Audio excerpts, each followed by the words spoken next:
나 죽을라 지금 버쳐 예수 외물이 아마니 아고개가 고마 물리죠 아고개가 고마 오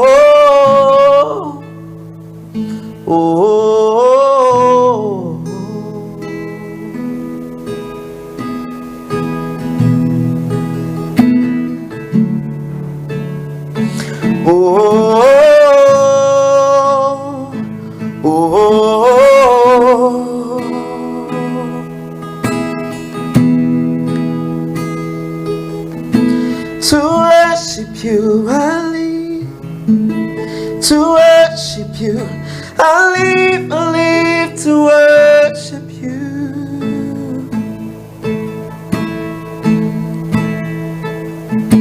To worship you, I live. To worship you, I live to worship you.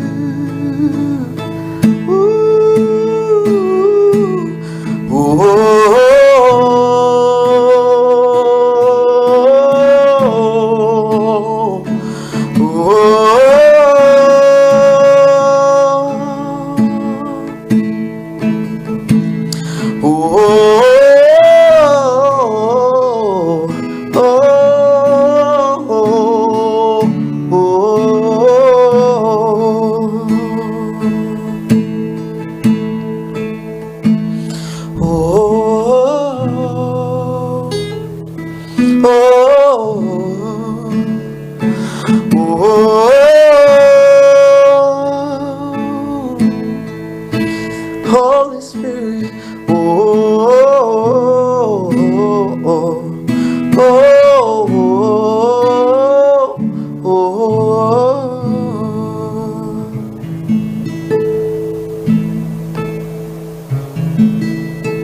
to worship you I live, to worship you I live to worship you.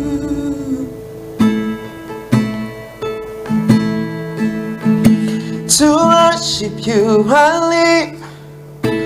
To worship you, I live to worship you.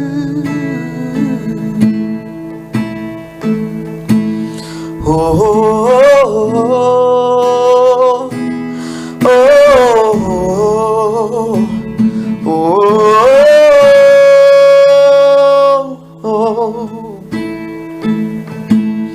oh,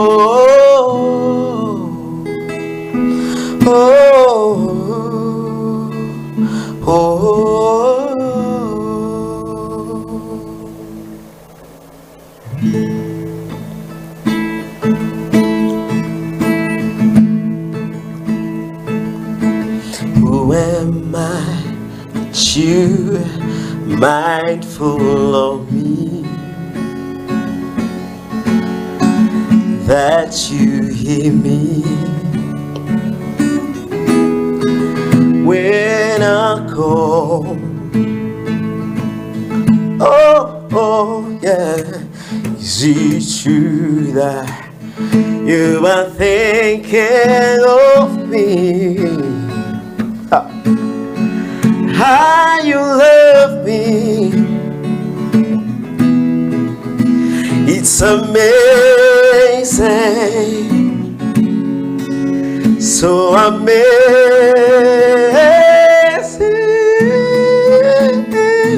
I am afraid of God. I am afraid of God. Oh. I am afraid of God. He calls me friend.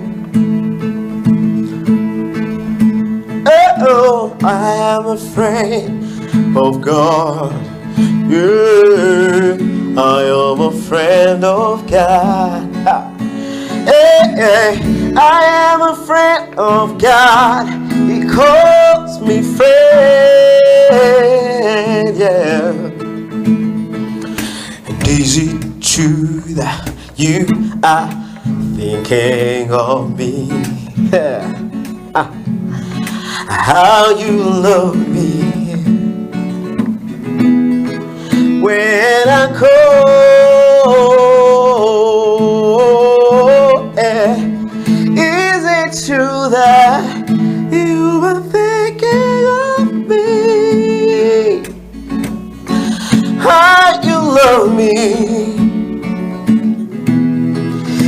It's so amazing, amazing. It's so amazing when you call me friend. I am afraid of God, afraid of God. Yeah, I'm a good friend of God. Yeah, I'm a friend of God. He calls me friend. Yeah. I am a friend of God, yeah. I'm a friend of God, yeah. Ooh. I'm a friend of God. He calls me friend.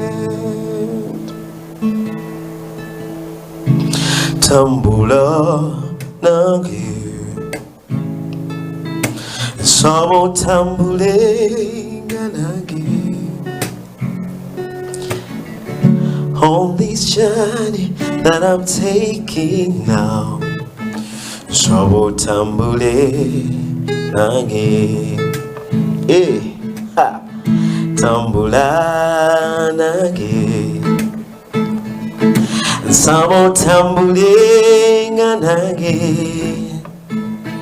mulukendo luamvu, mumakubo mwepita, samo tambule nange, tambula nange, sabo tambule nange. All this journey that I'm taking now, sabo tambule nange, tambula nange. Sabo tambule again. Molokelo luambo, ubakubo chapita. Sabo tambule again.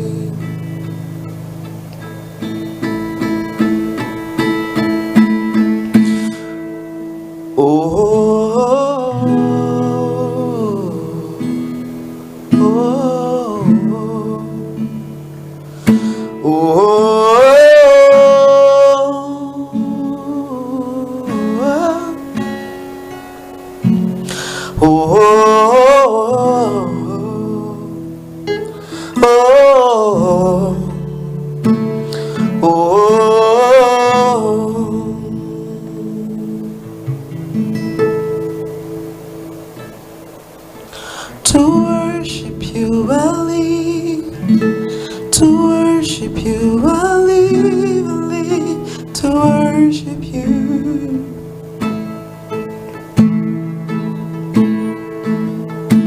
To worship you I live, to worship you I live, to worship you.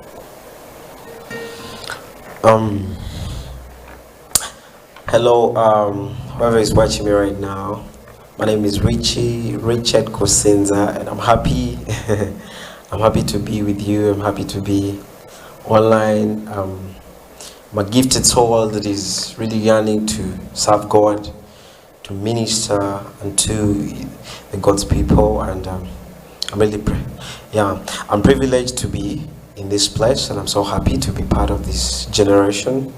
I believe there's so many people that is really out there, and they really want to feed from what I have on the inside of me, and I'm so grateful for my life. Such a great privilege to be here. I want to thank God first of all. I want to thank God for my life, basically, and I'm so great. I'm grateful that there's so many people that are watching me right now that are gonna be benefiting from my story, and they just want to take a few brief story about my life. I'm actually the second born in my family, and I'm a Christian. I love God. Yes, I love Jesus so much, and I'm a worship team leader and a worshiper. I serve God, and I love people. I love making new friends. I love this baby here. I love the guitar.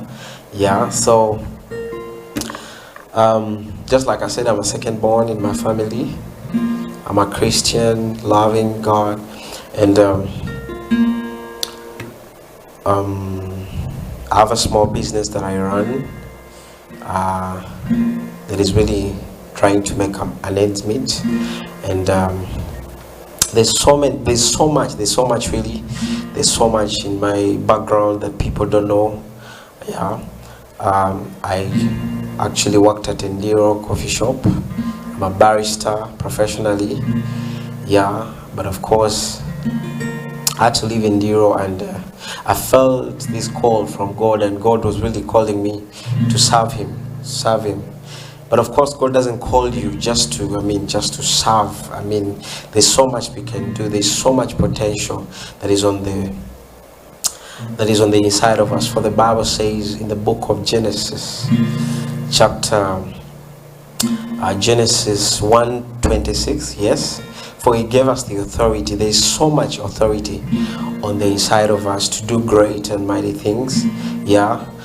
Trust me, things are not so easy, but with God being the backbone of everything that we do, he serves because he makes us the stewards to serve him, and I'm here to encourage someone. I've had so many stories of many Christians really breaking down. When they're jobless, they don't have so many things to do, then they'll be like, okay, I'm coming to serve God, but how will I survive? I'm here to give someone hope that there is life and in full abundance. See, when you serve God, trust me, he will always make a way. There is a way. He's gonna make a way where there seems to be no way, because he's a God that provides. And I'm here to speak on behalf of those people that are really struggling. Sometimes you might not even have capital to start up a business or be employed somewhere, hired somewhere. But trust me, there is life in Christ as long as you know him, as long as you can hearken to his voice. Brother. As long as you offer yourself unto him, is gonna minister unto you. The same way we get ministered unto the people is the same way it's gonna be ministering unto you. And right now, of course, I'm doing ministry. I serve with Faith Life Fellowship. I also serve with Chevando Baptist Church. I serve with Breakthrough Ministry as well. So there's so much that God has in stock for you. So don't give up, my brother, my sister, my family. Don't give up. There's a way. God still has a way. Amen. God has a way.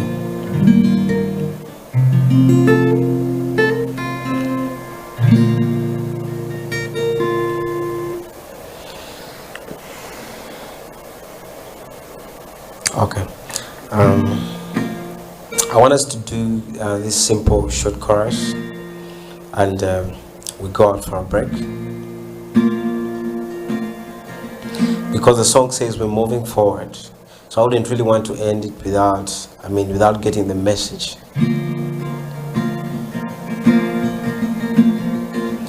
What a moment you have brought me to, such a freedom I have found in you.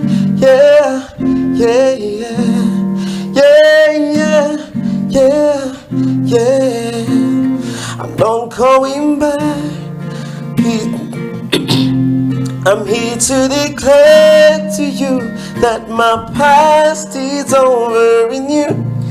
All things are made new. Surrendered my life to Christ. I'm moving forward. Yeah. You've risen with all the power in your hands. You've given me a second chance. Hallelujah, hallelujah, yeah, yeah, yeah, yeah, yeah, yeah. I'm not going back. I'm here to declare to you that my past is over in you. All things are made new. Surrendered my life to Christ. I'm moving forward. Yeah. I'm moving forward. Yeah. 'Cause you make all things new, yes. You make all things new, and I will follow you forward. Yeah. You make all things new, yes. You make all things new, and I will follow you forward. Wow, I hope you've enjoyed that song, and let us go for a short break. We shall be back. Thank you.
Yes, hello, welcome back from that short break. My name is Richard KUSINZA. Yeah, I'm gonna take you on my journey through the musical experience, and I believe you are enjoying. Okay, excuse me. I love you, Lord, for your mercy never failed me. In my darkest night, you were close like no other. From the moment that I wake up until I lay my head, and I will sing in the goodness of God. All my life you have been faithful. All my life you have been so good.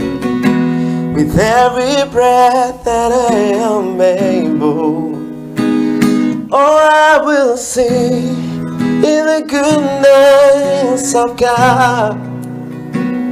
I love your voice. You have led me through the fire. In my darkest night, you were close like no other.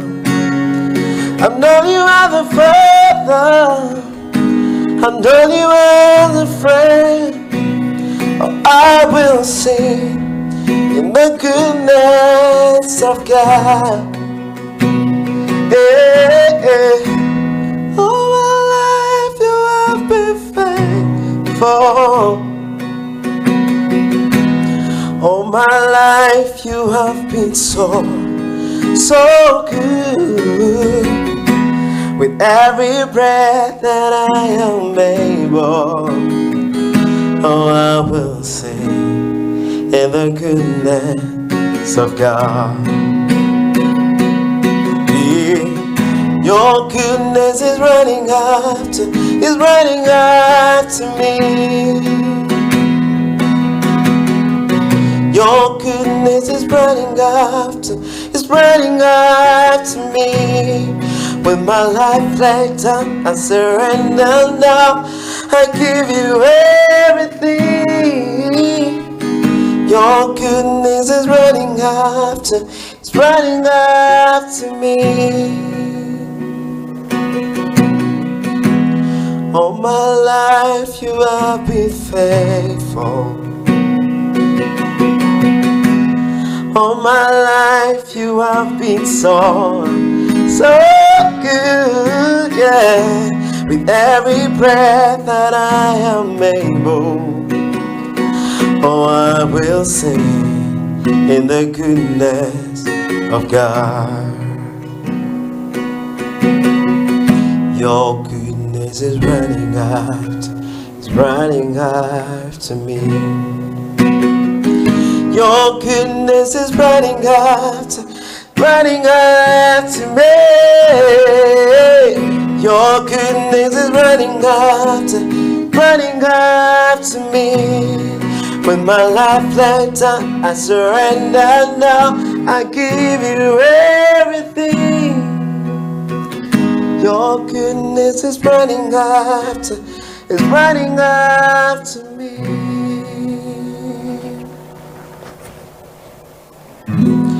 All my life you have been faithful.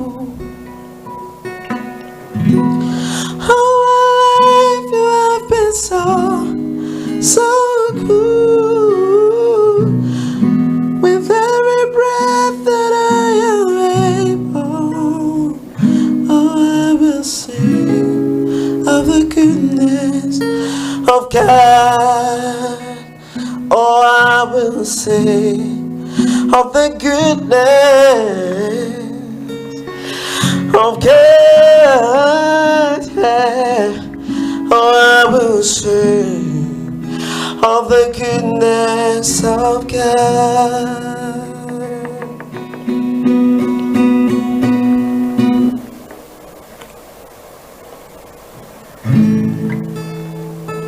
I'd like to sing this song. It's my favorite song. Someone might ask me why. It's basically because, John chapter 3, the Bible says in the book of John chapter 3, verses 16, that for God so loved this world so much that he gave his only begotten Son, that whosoever, whosoever, it doesn't mean that he only came for the sinners, not the people with unbelief. Every person. That's why the scripture stresses it forth that whosoever believes. As long as you believe. I've seen many non-believers really believing at some point, and they might not really confess it or speak it, but I've had stories. Someone would say, they might not even speak it, but the moment they focus on it, that's already an assurance. So that's why the Bible says that for whosoever believes shall not perish but have everlasting life. My goodness. So I'm gonna do my song, and I hope you enjoy it. Of course you will enjoy it. Okay. For God so loved the world that he gave his only begotten Son,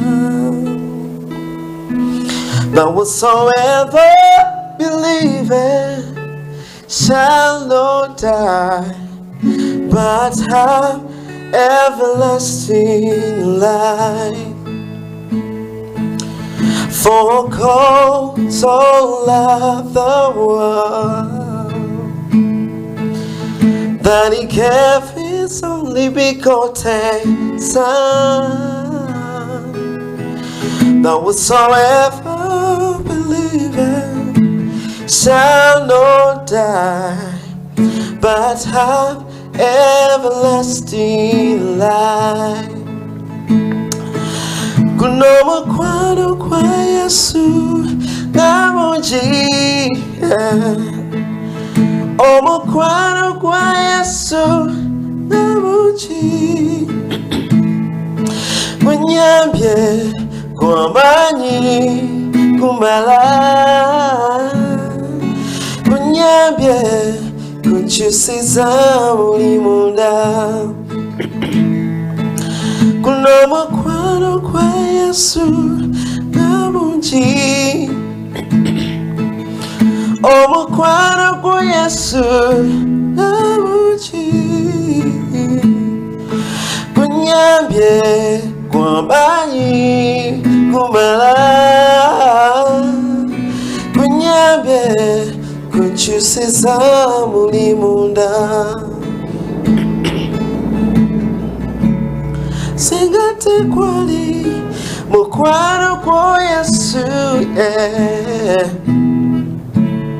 singate kwali mukwano kwa mazima nandi batewa musene mbibweti era bizabyona. Kuno mukwano kwa Yesu namungi,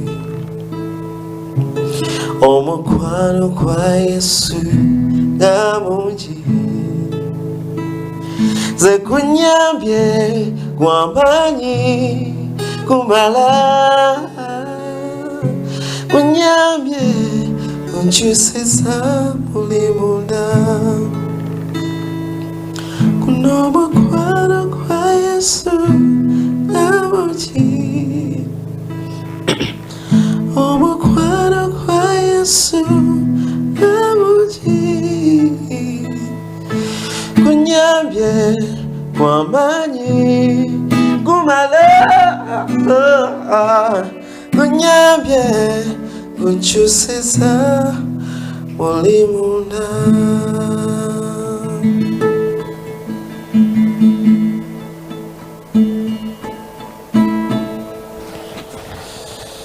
Wow. that is so beautiful, that is so beautiful.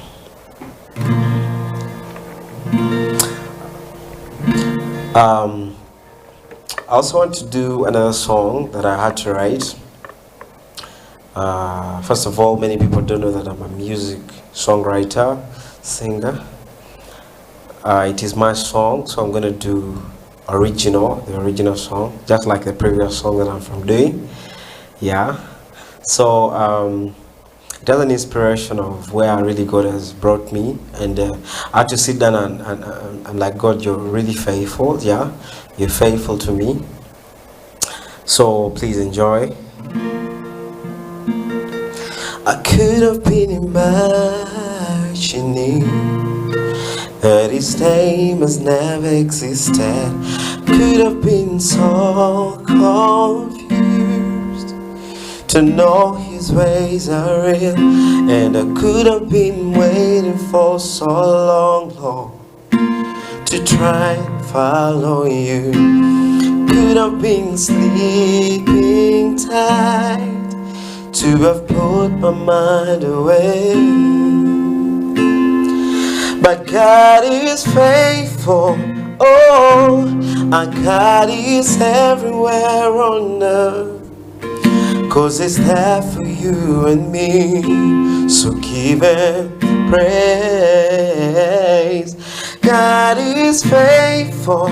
Oh, our God is everywhere on earth, 'cause it's there for you and me. So give Him praise. I could have been sanctified of the evil and forget about His grace. I could have been surrendered for to know His word is true, and I could have been waiting for my life long. Forget my heart is great. I couldn't have no place to be when His arms were open wide. But God is faithful. Oh, our God is everywhere on earth, 'cause it's there for you and me. So give Him praise. God is faithful. Oh, God is everywhere on earth, 'cause it's there for you and me. So give Him praise. God is faithful. Oh, our God is everywhere on earth, 'cause it's there for you and me. So give Him praise. God is faithful. Oh, our God is everywhere on earth, 'cause it's there for you and me. So give Him praise.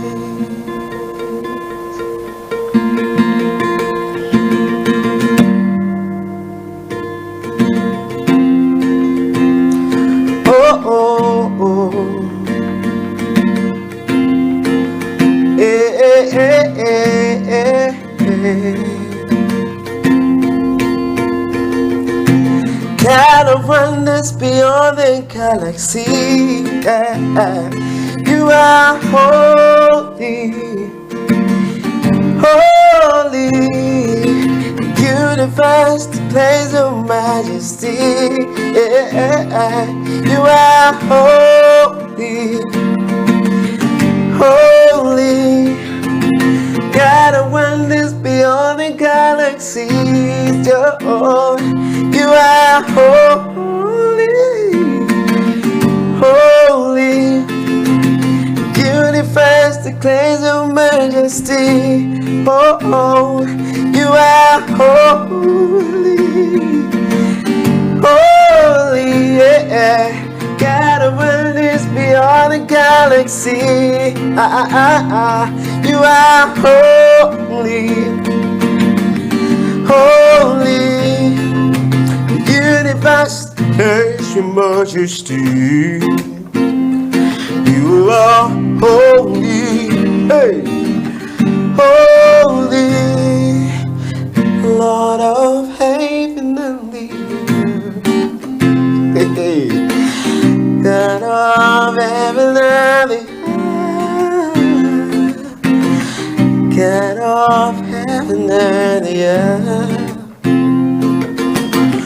God of heaven and the earth. God of heaven and the earth, the universe. God of wonders beyond the galaxy. You are, you are, you are, you are, you are, you are. Universe declares your majesty. Yeah. You are holy.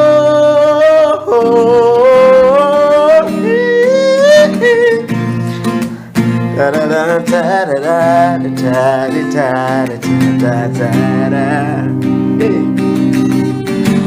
Oh oh oh oh. Da da da da da.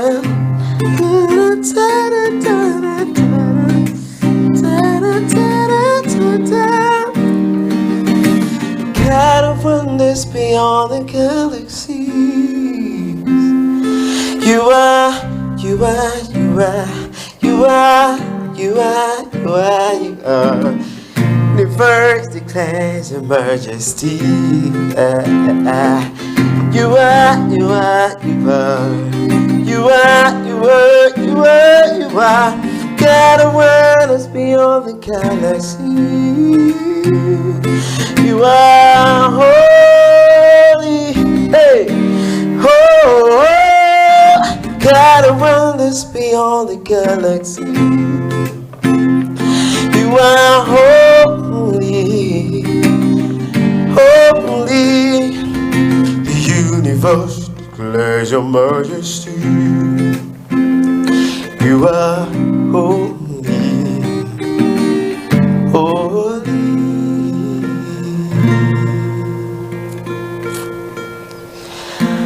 My Jesus. I hope everyone is enjoying me right now. How I wish you guys were here, but I believe you're enjoying it at the same time. Please let us go for a very short break. Let's come back.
When you start a project, definitely, if it's a good idea, it has gone through the development process, then you start what we call in fundraising. As an institution or even an individual has a creative project, there is what they call fundraising, and that is if it's a public good, it's a common activity.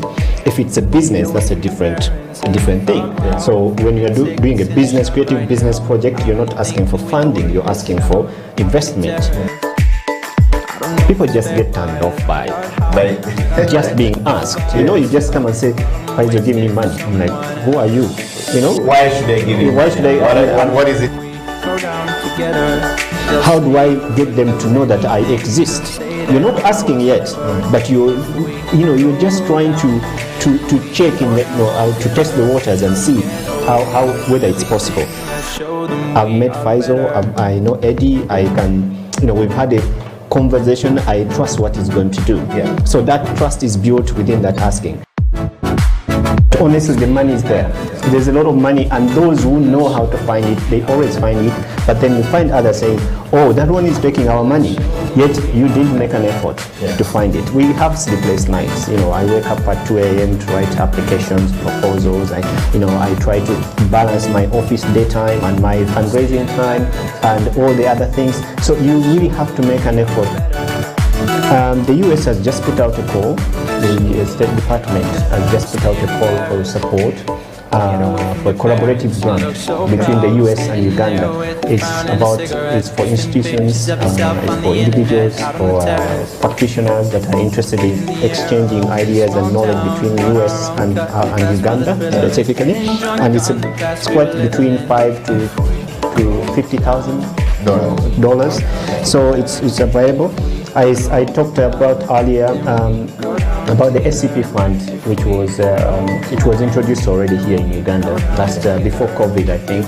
And finally, we got British Council and HEVA managing this fund for East Africa. So the call is almost out. I think they'll put it out in May or June. And when that call comes out, you can apply for like 180,000 euros for 3 years, that you can do whatever you want to do. It's both institutional and for individual projects. Please share it far and wide. We are live on YouTube, on Facebook, and on Twitter. And this information will always remain there. You can watch the show anytime. You can share it far and wide. And Faisal will be back here. Next week, we'll be talking about investment into the creative industry and how we can go about it, and who needs what, where, when, how. We'll be talking about it next week. Until next week, Edio Killer, Faisal Chiwewa, the founder and the CEO of Volleyball Foundation, we're signing out on the Creative Talk.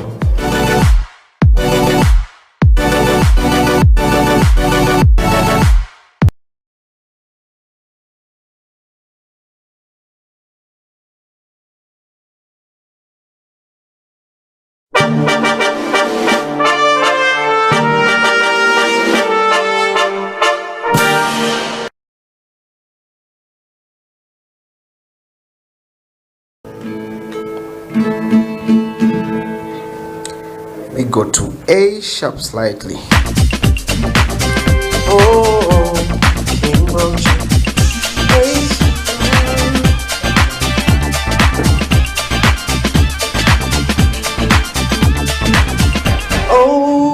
I'm good to go.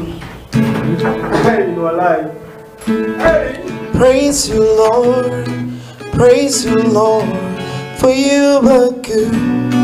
You are good. Forever we will dance and sing.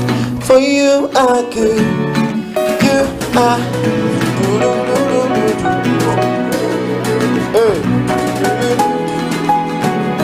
Yeah, I'm good to go.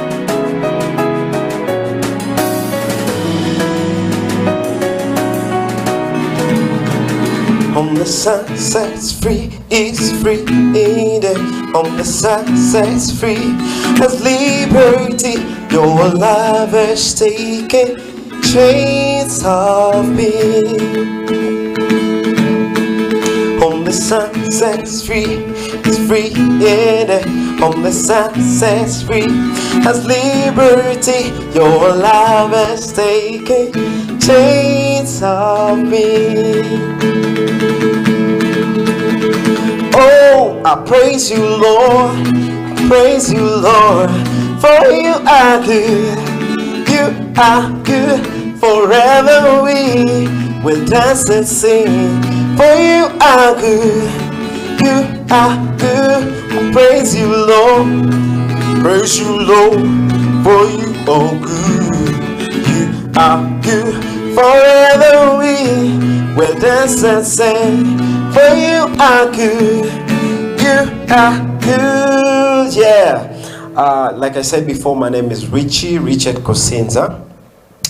And on Facebook, you can Google, you can type in KUSINZA Richard, and my number, yeah, I think 0704 16 65 97. Muluganda +256 704 16 65 97.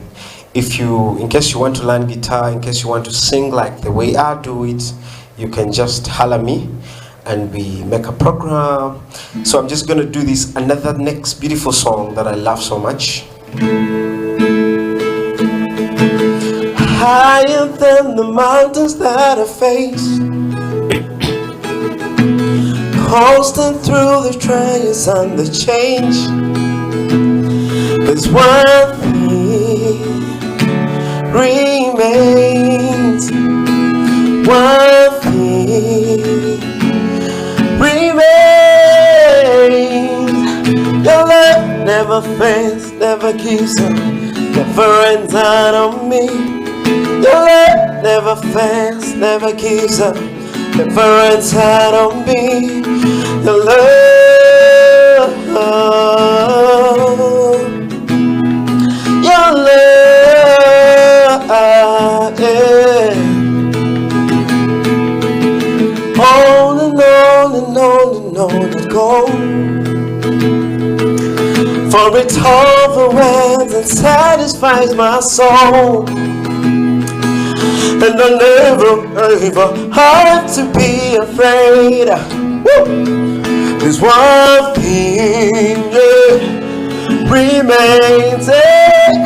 There's one thing remains. Your love never fades, never gives up, never ends out on me. Your love never fades, never gives up, never ends out on me. Your love never fades, never gives up, never ends out on me. Your love, your love, your love, your love, your love, your love, your love, your love. Your love, your love, woo. Your love, your love, your love, your love. His grace, His grace, His grace, His grace. Woo. Your love, your love, your love. Hey, your love, your love, your love. His love. His great, His love, His great, His mercy, His great, His grace, His greater, His grace, His greater. Your love, your love, your love, your love, your love, your love, your love, your love. On and on and on and on it goes, for it overwhelms and satisfies my soul. And I never ever have to be afraid. There's one thing remains, one thing remains. Your love never fails, never gives up, never ends out on me. Your love never fails, never gives up, never ends out on me. Your love. Alright, I'm just gonna do one last song. Song says your presence is enough. Yes, as I end, as we practice, as you watch me, as you sing, as you minister, as you do whatever you do, by the Twino Caller, you have to work. One of the solutions that I've come to realize to avoid poverty, we have to work. Yes, not many people think it's just ministry. Yes, there is ministry, but you have to work. So as we work, as we meditate, as we think, as we do do sorts of things. Let us work, let us worship, let us minister, and God will take you places. I want us to end with this song. It's called Your Presence is Heaven to Me. Indeed, if it weren't for God, where would I be? You wouldn't be seeing me right now. Who is like you, Lord, in all the earth? Much less love and beauty and less worth. Nothing in this world will satisfy. Jesus, you're the cup that won't run dry. One more time. Who is like you, Lord, in all the earth?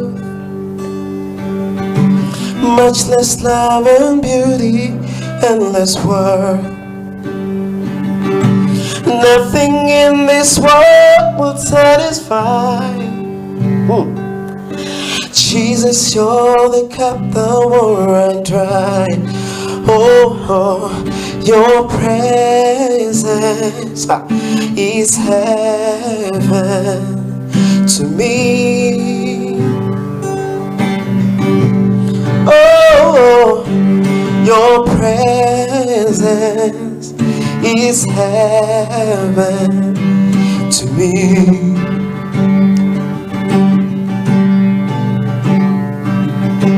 Treasure on my heart and on my soul.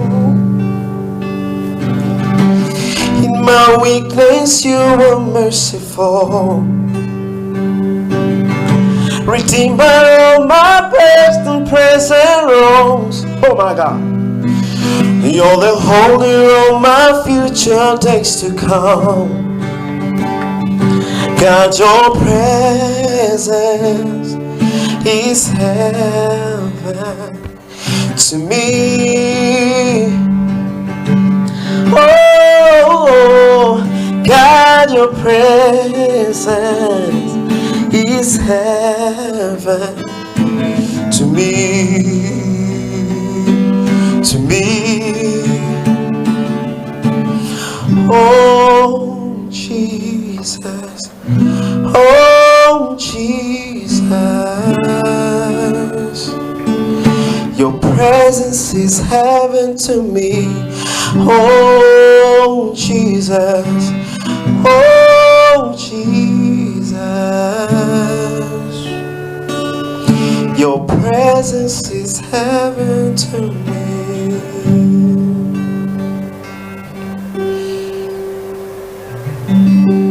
Lord, I thank you for such a beautiful day as this. Thank you for an opportunity. I want to thank you for your love, for your loving kindness. I thank you for you've never failed me. And to pray for somebody who's watching me right now. I pray that they succeed in the name of Jesus. I pray that they be visited. Lord, I pray that you provide for them. I pray that you give them ideas to work. Yes, I know there's so much this world has to offer, but I pray, it's my prayer, Lord, that you touch someone, that you encourage someone, that you provide for them, that you give them direction, Lord. Whoever that is watching me right now, for it's not by power, for it's not by might, but it's by the grace of Jesus. I thank you and I give you glory in Jesus' mighty name. Everyone say amen and amen.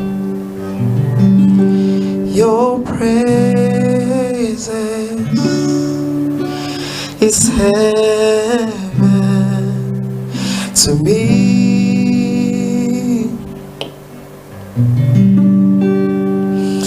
God, your presence is heaven to me.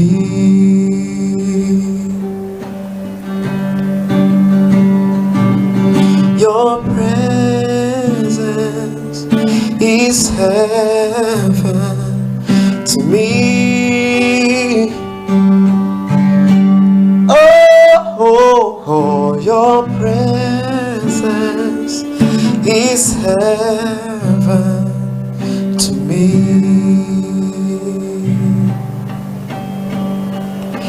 always singing, oh Jesus, oh Jesus. Your presence is heaven to me, oh Jesus, oh Jesus. Your presence is heaven to me.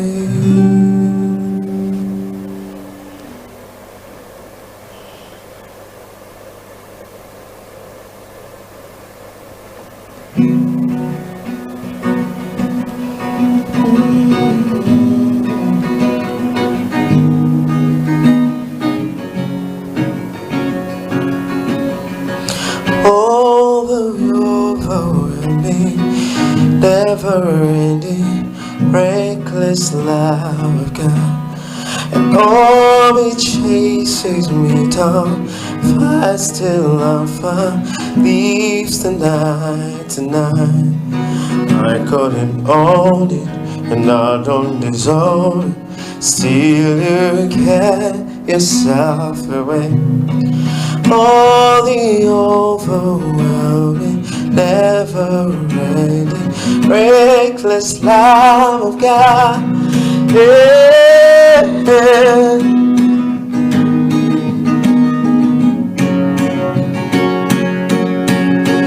All the overwhelming, never-ending, reckless love of God.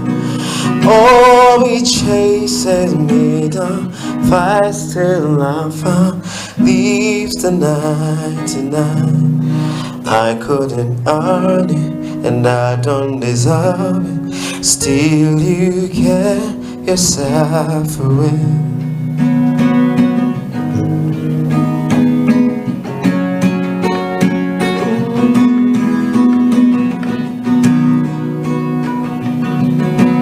No shadow you won't light up, mountain you won't climb up, coming after me. Snow you won't kick down, lie you won't tear down, coming after me. Hey, hey.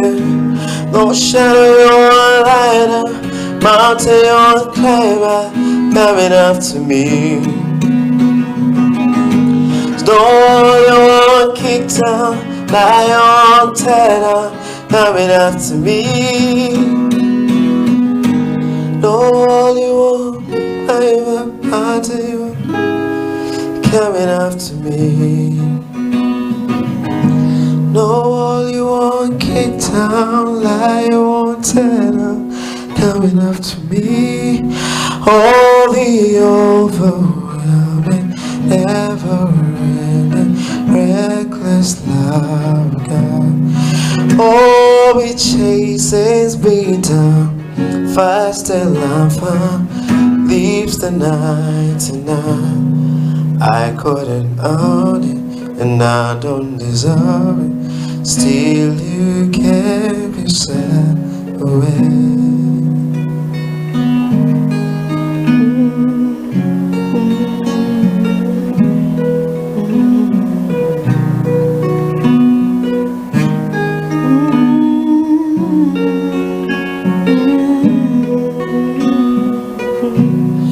Holy, overwhelming, never-ending, reckless love of God. Oh, it chases me down, fights till I'm found, leaves the night tonight. I couldn't own it, and I don't deserve it. Still you gave yourself away.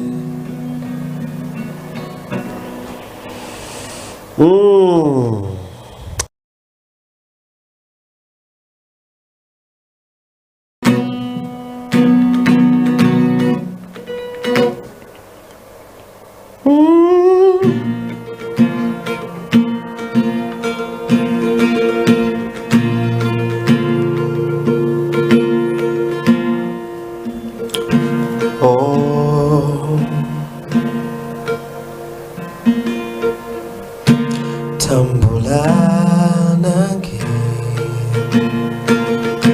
Sabo tambulenga nange. Yeah, I want to dedicate this song on this journey that I'm taking now. Sabo tambulenga nange. I just want to sing this beautiful chorus. It's a song for Waswa Ivan. Yes, I think that's the name. This chorus or this song has really kept me moving. As I finalize, as I finish up, I pray that you are blessed. You'll be blessed in the name of Jesus. And that you can as well sing it over and over. I know you'll be blessed. Tambula nange Sabo tambulenga nange Mulukendo luwanvu Mumakubo mwepita Sabo tambulenga nange Tambula nange Sabo tambulenga nange On this journey that I'm taking now, Sabo tambulenga nange. Thank you so much. Thank you for watching. My name again is Richard KUSINZA. You can catch me on Facebook. Just type in KUSINZA Richard. My number, I've given you already my number on WhatsApp. That is +256 704 1665 97. You can as well get me on Instagram as KUSINZA Richard. Yeah, neko Twitter Twitter. Yes, neko Twitter Twitter. Otherwise, it's been a very a grateful moment, a blessed moment to be in front of the camera. I must thank the entire team that has really brought me in this place. I thank you so much, and I call upon every worshiper to be in this place. Hallelujah. Yes. Thank you so much. God bless you. Bye-bye.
Ateng, good afternoon.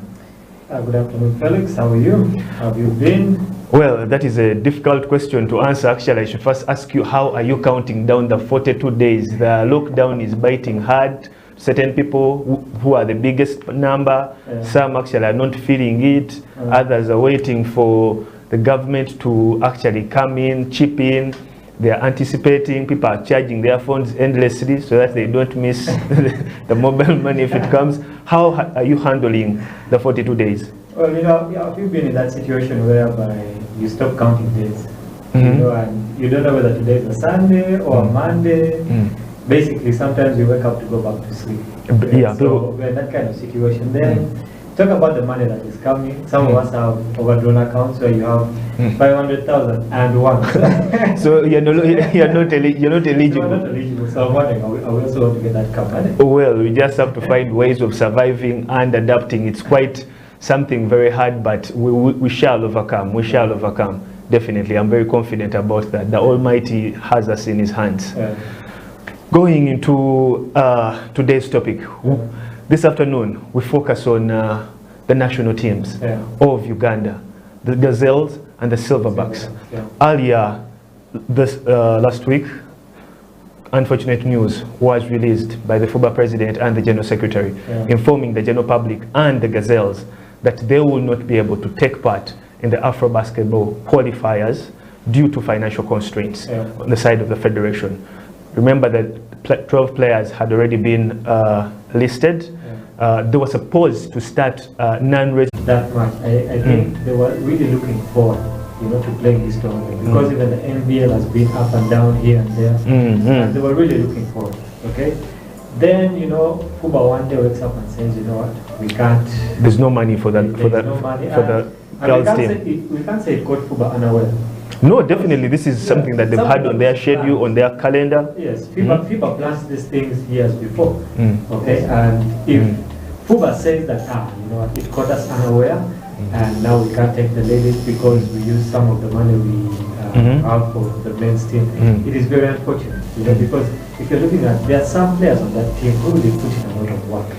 Okay. Talking about players that really put in a lot of work, there have been quite a number of comments on concerning Letitia Award. You remember the last time we were here with Coach Okello? Yes. What he said about Letitia? Yes. Personally, when I used to go and work out at Macquarie Main Ground, I used to find Letitia there, and I used to find Letitia there, and she used to work out. Every morning, every day in the morning. Every day in the morning. Every day in the morning. She was there at 6. At 6 o'clock. And this is someone with a goal in mind. Okay, and she achieved it when she was signed she was in MOOC Sparks originally, moved to KCCA, and she has been putting up good numbers. Yeah, she has been putting up quite amazing numbers, quite very big plays, both on the front court and on the back court. She's one player that is very promising, has all the ingredients to become to go further and even play for other leagues which are way bigger and more professional than our FUBA league. Now we're stuck in a situation whereby all her effort, her hard work, her excitement, her in particular and others in general, has all been sucked up. Part of the comments also were, how is FUBA able to take the men's team, the Silverbacks, but then when it comes to the ladies, then there's no money. I think this would be a global thing to talk about.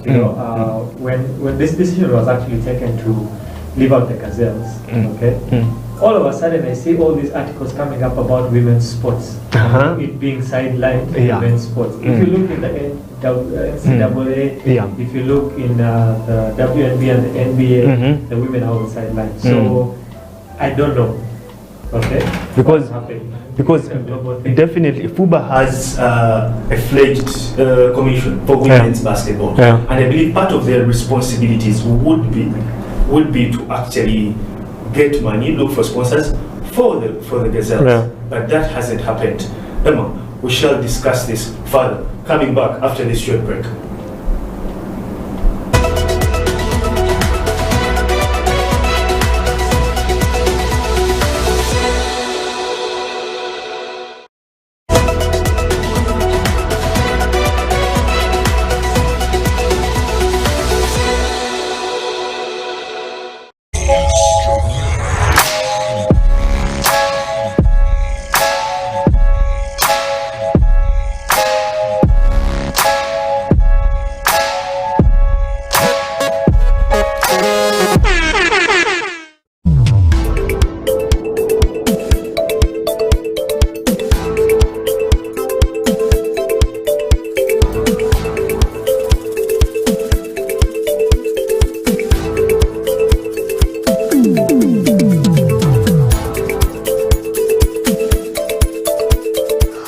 The slogan of Soundtrack Tribe is Meet, Inspire and Celebrate.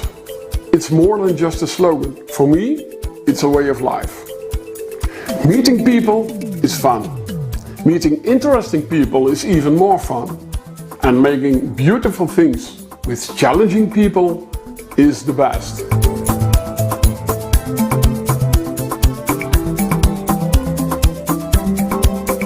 The world does not know much about us, and it is my responsibility to take that on and make sure I sell Uganda.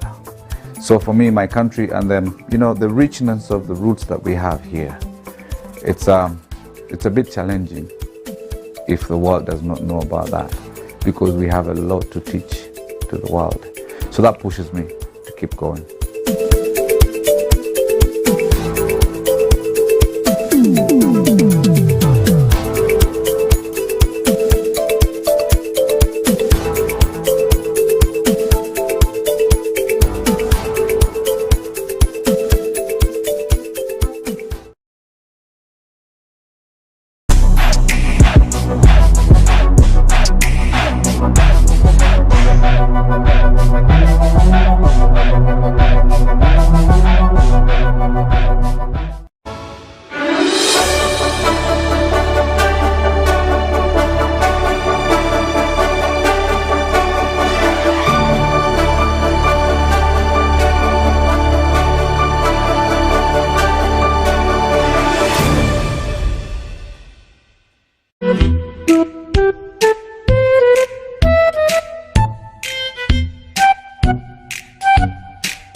People at the moment are struggling to understand the older generation because times have changed. Technology has come in. They've moved on. Yes. We're the ones sitting back and wondering, what is my child on to? TikTok has surpassed WhatsApp. The other one I call, I never call it Facebook, it's Bookface. Why are you on Bookface? Dad, it's Facebook. Yes.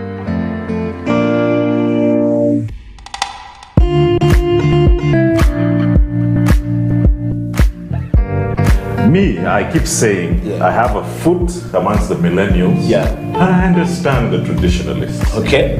There's a song in the 60s, by the way, and in the 90s, 70s, where they're like, parents don't understand. Yes. Remember Prince? Yes. Prince.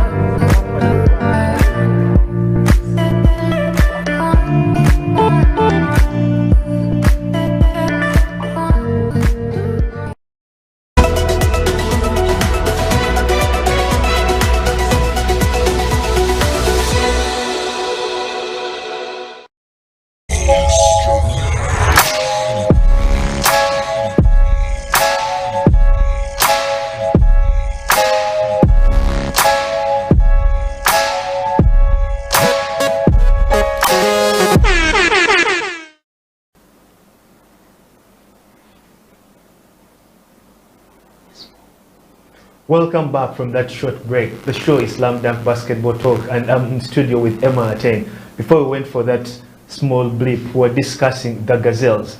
Emma, you're still sharing with me your views on the issue of why the FUBA Women's Commission is failing to get money for the Gazelles. You know, the amazing things that you said, Women's Commission. There is no FUBA Men's Commission. No, there isn't, but there's a special commission headed by Sandra Monduru, and I believe one of their responsibilities is to ensure that when Gazelles have an activity, now such a tournament which is international, which actually propels our national ladies basketball team to more heights and to more international tournaments, they have to participate. I mean, there's just so much you can do as a Women's Commission, okay? If the Women's Commission was actually an entity that was producing their own finances, okay, then they would be in position to actually take the ladies national team to different places, all right? But you have to realize that this commission, first of all, is under FUBA. Yes. It's not an independent commission, okay? And if FUBA is facing financial constraints, the Women's Commission is going to face the same problem, which is very different from the men's. Because in the same bubble. With the men, there's a national team steering committee headed by Haji Muhammad Santur, which runs the Silverbacks alone. And some of the comments from various people on Facebook mostly were like, why doesn't the federation actually get the gazelles and give them out to a different private entity to run them? What would be your take on that? My take on that is that it's actually a good idea, because if up to now the federation has failed to take women's basketball to where it's supposed to be, why don't we also try that method and say, is there someone willing to take the women's team and actually do something with it, you know, so that we can promote it like the men's, So from my perspective, I'd actually support that idea. Let's first give it out to someone and see. If they fail, we still have home as FUBA, right? We can always bring it back and see what to do. But I think we could actually try that. And one of the other interesting views and opinions from various people, I will not mention names, was before reaching what to me I define as a drastic decision of actually pulling the plug on the team.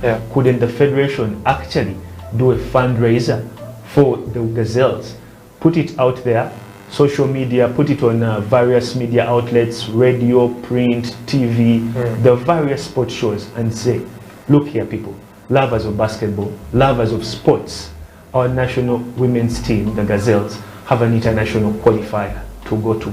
But we do not have the finances to take them there. I've seen this happen with the Uganda Rugby Union, when the Rugby Cranes had sometimes way back when they had to have some tournaments and the money wasn't there. Or when even the sevens team needed some money and the budget was very small, they were running on a shoestring budget.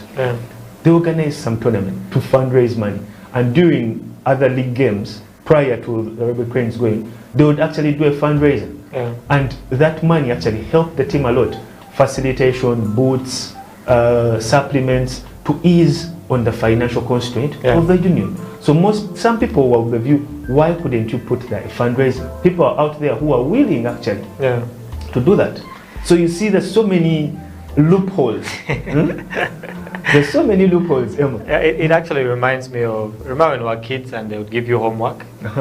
And you'd wait till the last moment to do the homework, you know, yet you could have asked for help from very many different people and actually finished the work, but you're like, you know what, if I wait until the last moment, maybe, just maybe, the teacher will say, okay, he didn't have enough time. You know, that's the same situation. Same thing with me when I was at campus. They give you coursework, you have 1 month, then you start. Then you wait for 1 week, 2 days before handing in. And the excuse you want to give the lecturer is that, man, you know what, I didn't have enough time. I didn't have enough time, then you'd actually make a group, go to the lecturer's office, about 10, 20 people, with an extension of 2 weeks. And try to get those people to support the reading material is too much, but then that was an excuse. So FUBA is caught up in the same situation. I don't want to say they did this, but I think it was like, you know what, let's wait till the last moment, and we say, you know what, time quotas. Time quotas and our wallets are right. Yet we could have started this fundraiser a long time back. Last year, and we keep on shooting ourselves in the foot when we go to preparation. And it's not like we're traveling all the way to the States. It is next door. Here. It's just going to happen. We can get a bus. 7-hour drive. 7-hour drive. We can literally get a bus and go there. Okay. So this it just shows that the state of ladies basketball in Uganda, okay, is in tatters actually. Apart from the NBL and the Div 1. FUBA, I don't want to say this, but it's like the ladies basketball is actually not cared for. Yeah, just something. It's just by the way, like how you can move with your shadow beside you. It's just there. And the thing about it is that when you have people working hard, let's say now Letitia Ward has been working hard. You have Flavia, it could have been her last time to play. Yeah, definitely, you know? Definitely, because she's at the tail end of her career. And you have all these kids who are trying to come up, and you tell them, you know what, because we're not going to say, most of them don't have the opportunity to go and play in the WNBA or in the Spanish league. For them, the NBL and, you know, donning that national team jersey is it for them. It means so much. That is a representation of their hard work. So if you take that away from them, then what? And you know, the ladies, they are playing span, you know, in sports is not that long. Yeah, after they give birth, it starts going down a bit. So what are you going to tell the ladies now? You know, I think this decision actually made a lot of people, a lot of women just lose. Because it has demoralized quite a number of players. It has demoralized the selected people. It has taken away the inspiration of some high school girl who's playing basketball and it's like, I want to wear the national team jersey. I want to play like Flavio Kecho. I want to be the next Claire Lamunu. You know, now that person will be like, why don't I turn my attention to a different sport which is almost like basketball, like handball, volleyball, netball. And you've lost the talent. So I mean, we should do something. It's a bad situation, but also they say you should always take the best out of every situation. So in this situation, it's more of an eye-opener. Okay, what can we do as men's basketball, as women's basketball, as different stakeholders, as well-wishers, as different companies that could actually step in to help ladies basketball, because it goes deeper than just basketball. You know, basketball is just like a vehicle that helps you, you know, do other things. Okay, it goes into women empowerment and all these other things. So we should take a stand now, okay, and actually improve the state of women's basketball in Uganda. Definitely. Talking about preparation, earlier this morning, the Silverbacks left from Cairo to Morocco. They'll be playing in Rabat. Our first game is against Morocco. That will be on July 8th. That is next week. And in terms of preparation, of course, you very well know we have quite some new faces on the team. But Coach Mande Journey, prior to their short, brief camp in Cairo, talked about the same issues as the previous Afro Basketball campaign. For our viewers out there, we are live on Facebook, Twitter, and on YouTube. Our previous Afro Basketball campaign as a Silverbacks was cancelled because 5 members on the delegation tested positive of COVID-19. And FIBA thought it best that for the biosecurity of the mini bubble, the Silverbacks pull out and later dates will be announced. Those dates were announced. Now, Coach Mande Journey, in his assessment, still is on working on defense. Defense. What is your take before we break down the 12 players that actually made the cut? I think coming from the coach, it's a very wise decision. Okay, because I mean, if you don't play defense, you're in trouble. You could think of, okay, let's trade points. You score, I score, you score, I score. But at the end of the day, the team that actually plays defense is the team that is going to win the game. Okay, and with the team he has, okay, defense is going to be one of the cornerstones for us to qualify. Because remember, it's 2 games. Okay, and you have to give your all in those two games. So it's from a coaching perspective, it's a very good idea to play defense, because at the end of the day, what do we want? We want a win. Whether the scores are 30-20, as long as we get the W. Actually, that is where I was going to. That we have 2 games, but we can actually save ourselves the second game against Cape Verde if we beat Morocco. But if we lose to Morocco, then on July 15th, we'll have to go down to Cape Verde to play them. Now it becomes tricky. And if we lose both games, then we go down to now the calculations. Who lost by which margin to make the second slot. Remember, we had Group E. Egypt already qualified. So 1 slot is up for grabs. Yes. It reminds me of Ugandan football. Well, they always have to go to we always have to go to a calculator and see how many points. We have to score these goals and not concede. And you know, it's always very bad to leave things down to calculations. Because I mean, you could miss by just a point, and that would kill you more. That would kill us. You know, so. Like you said, it would be very good for us to actually win that first game in Morocco, and I think the coaches actually putting in a lot to that. We should not be in a situation whereby we again have to travel. Remember, we don't have enough finances, so we can also save ourselves by not going to Cape Verde. The Cape Verde. Yes, and use the finances there to take us where? To Rwanda. To Rwanda, Kigali. So later next year. We should push and win that game. Definitely, we need to win that game. And remember now, after the first round, many of those teams in the group, Cape Verde, Morocco, they didn't expect the Silverbacks to be the Silverbacks. Yeah. They actually, Cape Verde didn't expect us to pound on them. Yeah. We were pounding on them. So was Morocco. Yeah. They didn't expect that. And I remember hosting Ben Komakech here at Slam Dunk after that, and he was like, when they were coming back at the airport, the Moroccan team were waiting for you in the second round. And the Cape Verde team was like, we're not making that mistake again. Because Cape Verde and Morocco, according to Ben Komakech, when they were playing, when they were going to verse them, when they looked at the roster and everything, they were like, no, underdogs. This is a game whereby we're going to get the win. Unfortunately, the underdog was not just barking, but it also could bite. Now, we're facing an opposition who knows that this team can actually beat us. We're at the same level. So that means it's going to be tougher. And also, remember, the rules allow teams to beef up. So Morocco definitely is going to be a different Morocco from the Morocco that we played in the first round. That's true. So is Cape Verde. There's a saying that it's not the size of the dog in the fight, but the size of the fight in the dog. You know, and it's true. We look like underdogs. You know, and going in there, I think Morocco thought, this is Uganda Silverbacks. You know, we have counted our win. When you look at our FIBA rankings, we definitely have to beat this team. It's kind of like in the NBL when you say City Oil is going to play, let's say some bottom team like Falcons, and City Oil says, it's just Falcons. And Falcons win. They've been on a losing streak of 4 games. So they want to lose. That kind of situation. So we went out the first round and actually did what we were supposed to do. You know, you always have that element of surprise, you know. And we took Morocco by surprise, we took Cape Verde by surprise, almost took Egypt by surprise also. Until the final final stretch minutes. where we really lost it. Then now coming back, there is no more element of surprise. Okay, all teams are beefed up. Everyone wants that ticket to go to Kigali, you know, to play in that arena first of all.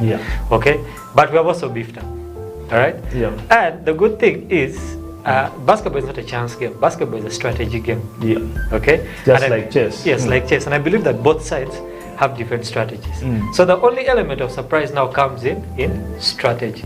You know the people. But now how are the coaches going to use what? Their different pieces. Okay, that's where the element of surprise is going to come. And I believe that Mande Juruni and the other coaches, Mande Juruni, Andrew Tendo, George Ganakopoulos. His name is very complicated. I believe that the strategy that they're going to use will come as a surprise to Morocco and Cape Verde. Because, you know, as a coach, you go back and watch tape and you say, okay, this is what they're going to do, these are their strengths. But what happens when you tweak something? Okay, and it's like you're walking into the dark. Now you're unprepared. Okay, and I think that's where the coaches are heading, according to my perspective. They're going to bring something new in the strategy we're using, and hopefully it will work out for us. We have a brief interview with Nasser Serunjoji, the FUBA president. He's part of the delegation that flew down there. So is Albert Ahabwe, who is the team manager. So he was giving a summary, and the interview will be playing on your screen shortly as we go on. Looking at our local best players, the selection: Jimmy Enabu, team captain; Benjamin Komakech, James Okello, Tony Dreliba, and Titus Odeke. Your take? Again, these are very experienced players. Okay, Ben Komakech has been playing in Uganda for a very long time, so he brings a lot of experience. Okay, Tony Dreliba, a lot of experience also. What I would say about him is that he has a lot of IQ, and I think that's what has kept him on that team. Okay, his basketball IQ is a bit higher than you know, for the normal guards in Uganda. Game interpretation. Yeah, game interpretation. Yeah, then Okello, you know, is that bulldozer. He's the anchor man. Yeah, he's the man who will do the dirty work. work. In the Warriors, who's what's his name? The Golden State Warriors. Draymond Green. He's like the Draymond. he's like the Draymond Green of Uganda. Okay, and of course Titus, young guy, you know, very athletic. So it's a good mix of experience, IQ, and athleticism. Okay, and a couple of guys were dropped, which is very unfortunate for them. But the guys we have now, those 5 guys, I believe, if they gel well together with the international guys who are coming, we're going to do something great. The interview with Nasser Serunjoji will be playing shortly. When it comes to the foreign best players, all our eyes are going to be on Ishmael Wainwright. The man who was actually doing for us wonders and turning down those boards, getting those points, creating problems for the opposition, both on offense and defense. He was dropping the long shot out the arc. He was posting down in the paint. So he's the man that all eyes are going to be on. I was checking out his stats. He plays in France. And they just concluded, I think, their season. They lost. They lost in the semi-final. And I was checking out his stats. Very good stats, you know. Some games he's posting 21 points, you know, a couple of good rebounds here and there. And that I think in his team in France, you know, when you're playing in a certain structure, maybe you're limited. But now when it comes to the national team, and I think he has the right to do stuff. Okay, the coach tells him, you know what? You have a license. You have a license to do what you want. Okay, I think that gives him that boost as a player. You know, to play higher than he has ever done before, and also carrying the mantle of a whole country. You know, in France, he's carrying the mantle of a team, but now you're carrying the whole country on your shoulders. Okay, and I think for someone who plays basketball, that gives you that push, more drive. You know, you have you have a lot of people behind you and are looking to you that, you know, we have to win. You're not just letting down a team; you're letting down a nation, a whole nation. So. Like he did in the first one, I believe that, you know, he's going to do even more. Just hopefully he's not tired, because coming off the season, then he could have some fatigue, he could be tired. Hopefully he's not tired, and, you know, he will give his all to this campaign. And well, the issue of the body fatigue and everything is the reason as to why he has not been in camp with the team, and he need to make the trip down to Cairo, but he's just going to connect with the team straight to Morocco, just from France straight to the other side. The other new addition to the team, Gedi Abdukahim Mohammed from USA. That one is going to cause a lot of problems. Well, very many people are eager to see what the youngster has to, what the youngster is going to do, and also the fact that he's the son to Haji Muhammad Santur, who is the manager of the national team steering committee, also creates a lot of attention and eyebrows focused on him. You know, these days when I know for all of us, when we say Ishmael Wainwright is on the team, KUSINZA is on the team, Gedi is on the team, the first thing we do is internet. Definitely. Or we go to YouTube and say, let's check out this guy's highlights. Let's check out his videos. But there are no highlights of his on YouTube, at least not that I could find. Okay, and it's a tricky situation because now he's Haji's son. Okay, a lot of talk, by the way, was on Facebook. A lot of talk. I think you also saw the comments. People are going to ask questions. They're already asking the questions. But remember, he's a big guy. He's tall. He's tall. You know, and where the judgment is going to come is his playing style. If he delivers, the talk, it will not go away, but the talk will reduce. But the moment he does not deliver, it's going to be pouring gasoline on fire. A lot of it. So when we return after this short break, we'll have interviews from Gedi Mohammed and KUSINZA, the two new additions on the Silverbacks national team. Safely in Cairo, the local-based players finally teamed up with the foreign-based players and all our coaches. We are all here in Cairo. So far we have 10 players, and by today evening, Robinson Odochopong will be joining us to make a total of 11 players so far. Ishmael Wainwright had just concluded his basketball season in France, and he requested a few days off to visit his family before he joins the entire team. So he will be joining us on the 5th of July direct in Morocco. We are going to be here for about 4 days. We are training morning and evening. We have 2 training sessions every day.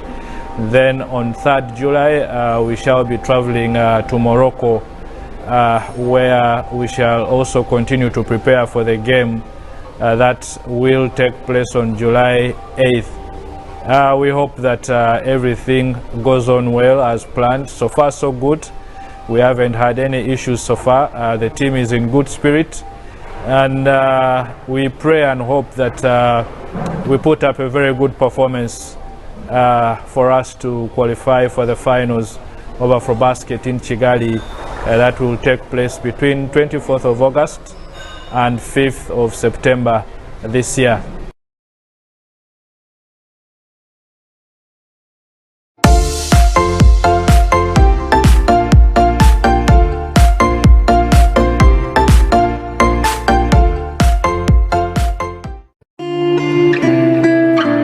People at the moment are struggling to understand the older generation because times have changed. Technology has come in. They've moved on. Yes. We're the ones sitting back and wondering, what is my child on to? TikTok has surpassed WhatsApp. The other one I call, I never call it Facebook, it's Bookface. Why are you on Bookface? Dad, it's Facebook. Yes.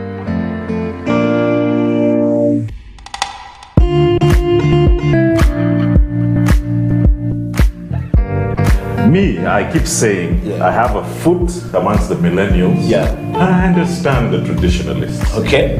There's a song in the 60s, by the way, and the 90s, 70s, where they're like, parents don't understand. Yes. Remember Prince? Yes. Prince.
The slogan of Soundtrack Tribe is meet, inspire and celebrate.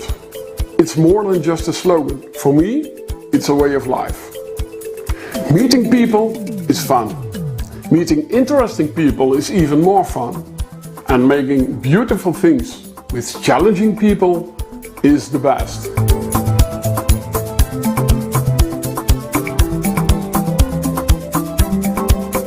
The world does not know much about us, and it is my responsibility to take that on and make sure I sell Uganda. So for me, my country, and then, you know, the richness of the roots that we have here, it's a bit challenging if the world does not know about that, because we have a lot to teach to the world. So that pushes me to keep going.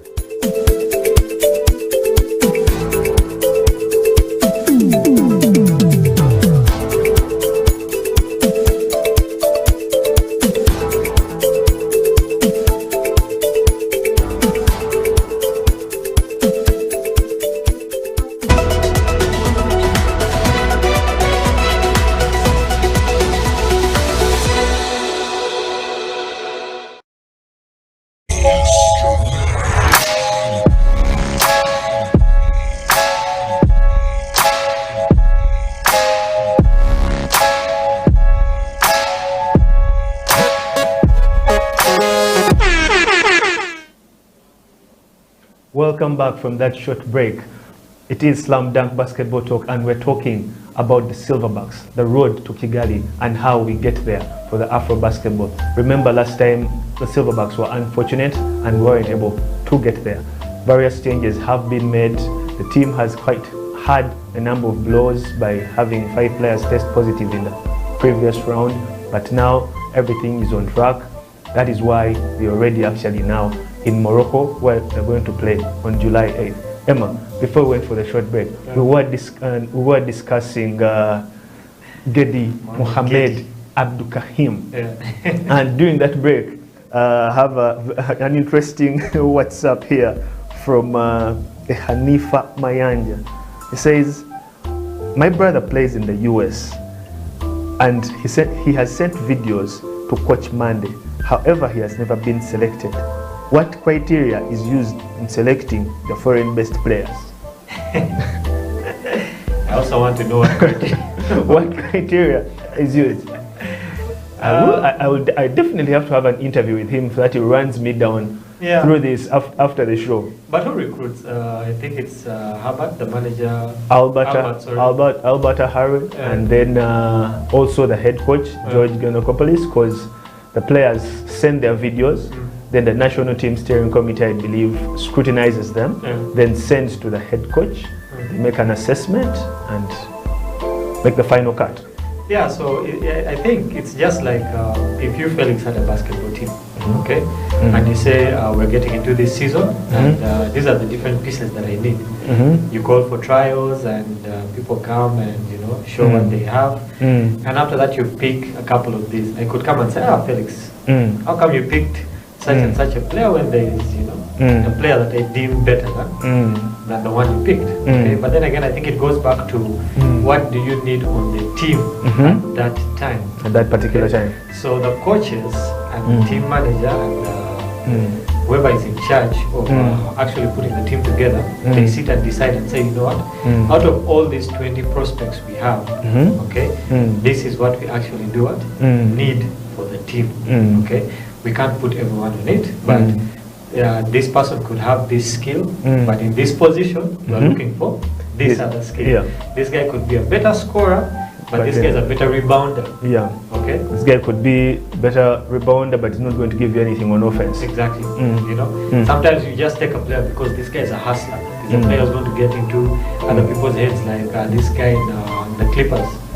These guys are going to get into other people's heads. Yes, sure. They're going to trash talk the other player, get him off their game, and so you take a player like that. There was also lots of talk still concerning Gedi Mohamed over Facebook. People are asking, is he even Ugandan? How is he making it to the national team? Blah, blah. The man grew up in Uganda. He started. The good thing is, he answers all those questions in an interview that is going to be playing shortly for you, our viewers.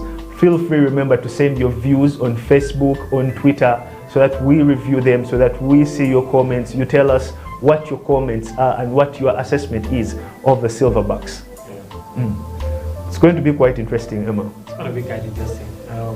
I think we're getting into a video of... we're getting into a video of Gedi when he answers most of the questions, because I believe he has also been on Facebook and on Twitter, and he has seen what reactions have always been there. Again, that is fuel to the fire. I'm Hakeem Mohamed Gedi. Okay, I grew up in Uganda. For your viewers. I went to Kampala Parents Primary School from pre-primary all the way till P7, get finished.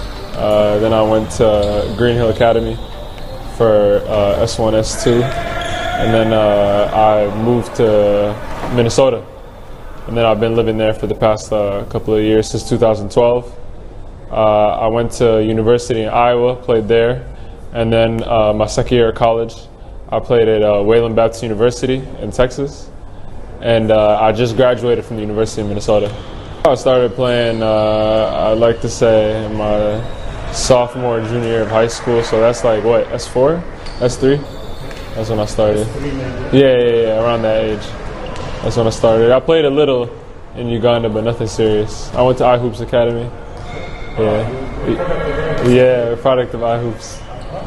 2018 in the summer, I went to a camp, but and played in the camp, but I wasn't ready. But then I decided that I wanted to work harder and join the team, so I've been working hard since. And then now I got the call up, so I'm happy about that. I feel good. I feel proud of myself. It's a good group of guys, like on and off the court. They're really talented, great on the court, hardworking. Then off the court, everybody's friends. It's good vibes. Everybody's happy. So it's fun being around them. Well, Emma, the man answers the question which people are wondering about. Man grew up here, went to Kampala Parents. Went to iHoops. Green Hill is a product of iHoops Basketball Academy. So, I mean, that is, for right now, that is Ugandan enough for us. We shouldn't ask for questions. Well, my only query would be that the pressure, the tempo there is totally different. And being that he's a debutant, sometimes you might reach there and get stage fright. You never know how different players handle different moments, different situations. We've seen it with so many players. They're very good back here. Then when you put them at a different level, things change. They freeze.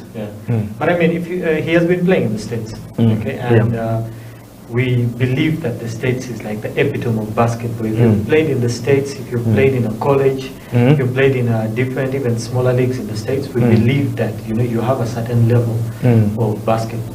So hopefully we shall see that experience that he brings from learning basketball in the States and playing in those universities out there in the States. We hope that he will bring the same experience and the same exposure that he has to these games. So I don't think for him it will be something new. It will be like just going through what he has already been what he has been doing over time. Based on the level of competition in the States and down here. It should be almost the same, or just there are two sides to every coin, but I'm also excited about the fact that he's quite tall. You see at the end of the video when he's standing next to Titus, and he's slightly taller than him. He's 6'8". Around 6'9", I think. He is tall, so that is a big addition to our team because we need the size down there. Only thing is, he might be muscled out. He's tall but lanky. He might be small, but strength is a different thing. He might be strong but small. Well, we'll wait to see. It's going to be quite interesting. The other latest new addition to the team is KUSINZA. We're yet to see how he fares on the team. I've watched actually only one video of him, and yes, of course, they're edited clips and everything. So you'd see the short drops, the ball handling. I'm excited to see him on the floor. It's that one video that all of us have seen. Because like I said earlier, we all first go and say, let's see what. The moment you say a name for YouTube and see what is there. So I think all of us went and saw that one video where he hit a 3-pointer to win a game for his university. I think he plays for Manitoba Bisons or something. One of those in Canada. And from what we saw in the video, looks like a very good guard, a very versatile point guard. And we needed that on the team. We need someone who can step in and help Ben Komakech and also help Tony Drileba, someone who can control the tempo of the game, someone who can bring a different aspect of the game, also different IQ. So, I think his addition on the team is going to be very good for us, So he's in a position whereby he's going to be the bridge between the international guys and, the Ugandan players. And the local best players. So he's like now one of the commanders of the team. And I believe that, he's going to do very well. KUSINZA was supposed to be part of the Silverbacks last contingent, but there were quite a number of issues, and he answers that in the brief interview that we have from Sound Basketball Talk. So the national team steering committee has really deserved a pat on the back. Born and raised in Winnipeg. My father is from Kampala, Uganda, born there. Grew up playing basketball in Winnipeg my whole life. Been playing now for roughly 14 to 15 years. And the first time I heard about the national team was just over a year ago. Albert had reached out to me via Twitter, and we had been in talks about potentially joining the team one day and being able to represent Uganda. So I heard about the qualifiers in February, back in around February, January time, and I was planning to hopefully come and join the team out there, but passport stuff and things didn't work out, so that happened. And then Coach George had called me a couple weeks ago and offered me to come out for this opportunity, and I told him absolutely I'd be down for it. So I've met all the guys mostly. I know there's still 2 guys missing, Robinson and Ish, but I've met all the players now, and it's just a great group of guys, great humble guys, very inclusive, very fun, friendly, getting along well. Only had a couple practices to mesh together, but everything's coming along smooth, and I'm really excited for what we can do. And so this group of guys is very talented, very hardworking, and there's just a lot of good energy around the guys that gives positive energy for us, and I feel like that is going to be a big factor for us when we step into Morocco, knowing that it's their home base and their home crowd. So just being able to unite one together and come together is going to be a big thing. To the fans back home in Kampala, I'd like to say hello, hi, thank you. There you have it, Emma, from Karen Zua. He's excited to be on the team, and definitely that's a good addition to the camp, the intangibles. Having a player who's also going to bring in extra energy, you know, that kind of feel and all that. Yeah, so those are some of the things that we need. I remember when I was interviewing Ben Komakech on Slam Dunk, and I asked him, what is the biggest addition, and who on the team is that guy who creates the X factor? And his answer is an answer that you'd actually not guess. What do you think his answer was? I can't say. His answer was Joseph Ikong. Unfortunately, he told me you can never be bored either on the bus, back at the hotel, when Ikong is there. He's the guy who has a joke on everyone. He's the guy who he doesn't let the mood go down. So you see, you need that kind of energy in the camp. True. It's just sad that Ikong won't be a part of this campaign this time round. And you know, I think he's now the longest serving silverback. Yeah, he has been on quite a number of until of late, where I think also because of financial constraints, you know, he couldn't be included on the team. But that's a kind of guy you actually, you know, take, even if he's not on the team, you know, you take him just to keep the camp lively, you know, to kind of take people's minds off basketball for a while. And you know, it's sad that he won't be a part of this campaign, but I think he has done his part. Yeah, because remember, even it was unfortunate the first campaign, Ikong got injured. And he didn't play. But he didn't play. Even Coach Mind was telling you that the energy that he would have on the bench, cheering the players on, even when the team is down, talking to them and everything, even when a player is turning over the ball, he'll be the one reminding him, that's gone. Now it's time for you to correct what has happened. And so every team needs a player like that. You know, but to Ikong, thank you very much, you know, for what you've been doing for the national team over the past years. It's sad that you won't, you know, be there for this campaign, but I know that he will be somewhere, you know, seated watching the game and trying to cheer on from wherever he is. And then also the other guys who are not included in the team. Yeah, very many people were eager to see Caesar Chizito, the future. Finally, where the Ugandan jersey. And I think for him it's also a very sad thing. You know, after working out for that long and, you know, being on the team the first time. Then, you know, being dropped not because you're a bad player, but because of, you know, the situation, circumstances. The circumstances. It's a very hard thing for him. Then also you look at Bale Fayed, youngster. That also has to be a crushing blow for, you know, for a youngster. You know, after you've told all your guys, man, I'm on the national team, I'm going to represent. They bring out the list and you're not there. You know, it's a crushing thing for them. But then again, but on the other end, it also works as a motivator. It helps you go back and actually do your own more personal training. Prior to the team flying out to Cairo, quite a number of critics were arguing that the local based players are going to struggle with fitness. They're going to get injured. The league has been off. And Silverback captain Jimmy Enabu confirmed to me and told me, Felix, we have been doing personal training. When the league stopped, we did not stop because we knew anytime the call-up is coming and we have to represent. So all the local-based players, you can see we have an image there on your screen of the local-based contingent that we flew down to Cairo. Mandy Juruni on your left, Titus next to him, Ben Komakech, Jimmy Enabu, Tony Drediba, assistant coach Andrew Tendo, and FUBA president on the extreme right in the white t-shirt, Nasa Sarenjoji. You were talking about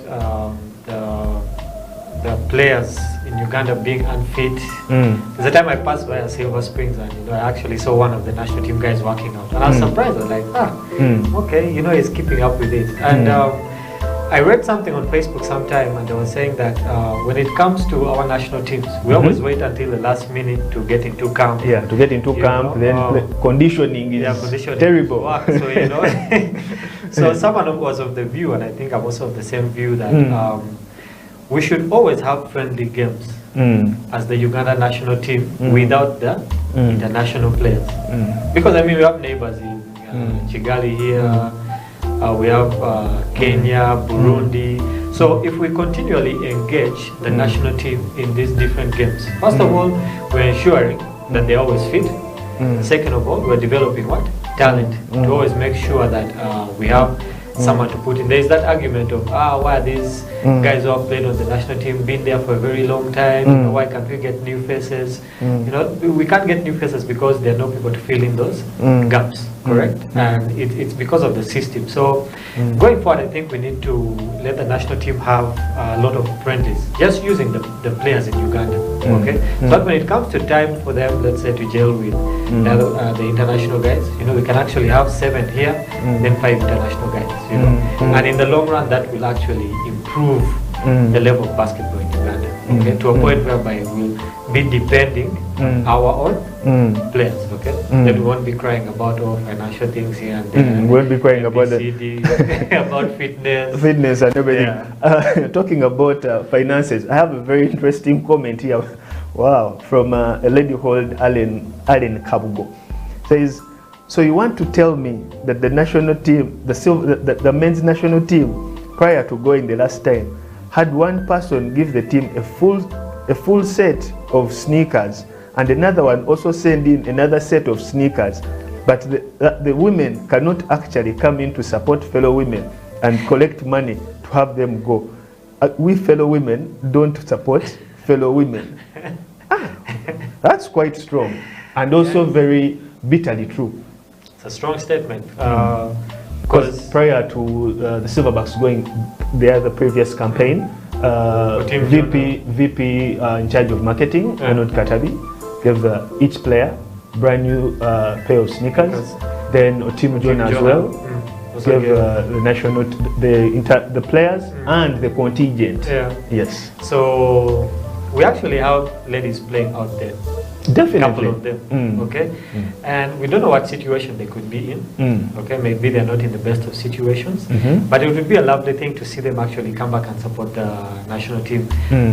Claire Lamunu was actually in the country. We're looking forward to seeing her playing with the national team. She's actually doing a lot for basketball, just that, you know, it's not put out pronounced, there. But she's actually doing a lot for ladies basketball, especially in the north, in Gulu, you know, where there was a war and all these things, and trying to get back on their feet. She's actually doing a lot.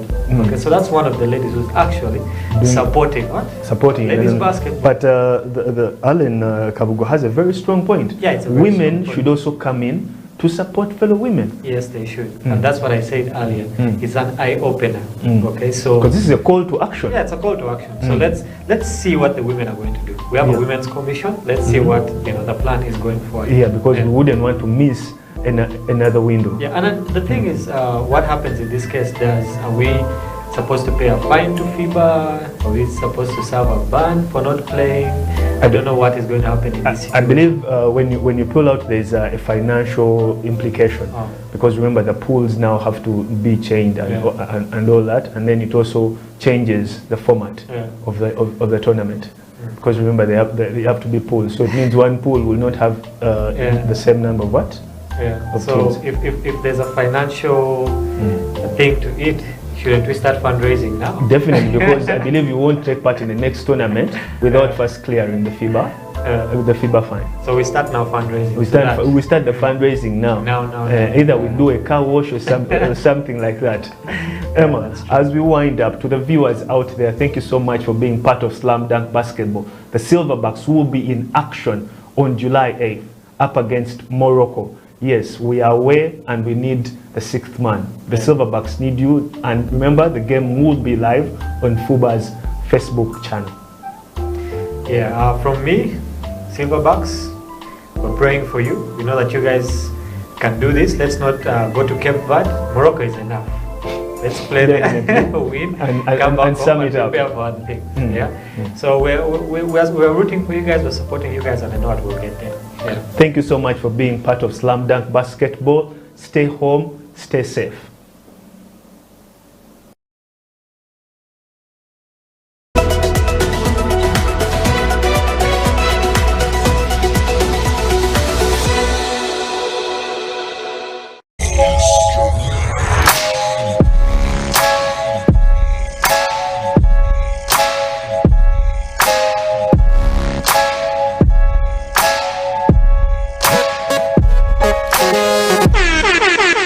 The team arrived safely in Cairo. The local best players finally teamed up with the foreign best players and all our coaches. We are all here in Cairo. So far we have 10 players, and by today evening Robinson Odochopong will be joining us to make a total of 11 players so far. Ishmael Wainwright had just concluded his basketball season in France, and he requested a few days off to visit his family before he joins the entire team. So he will be joining us on the 5th of July direct in Morocco. We are going to be here for about 4 days. We are training morning and evening. We have 2 training sessions every day.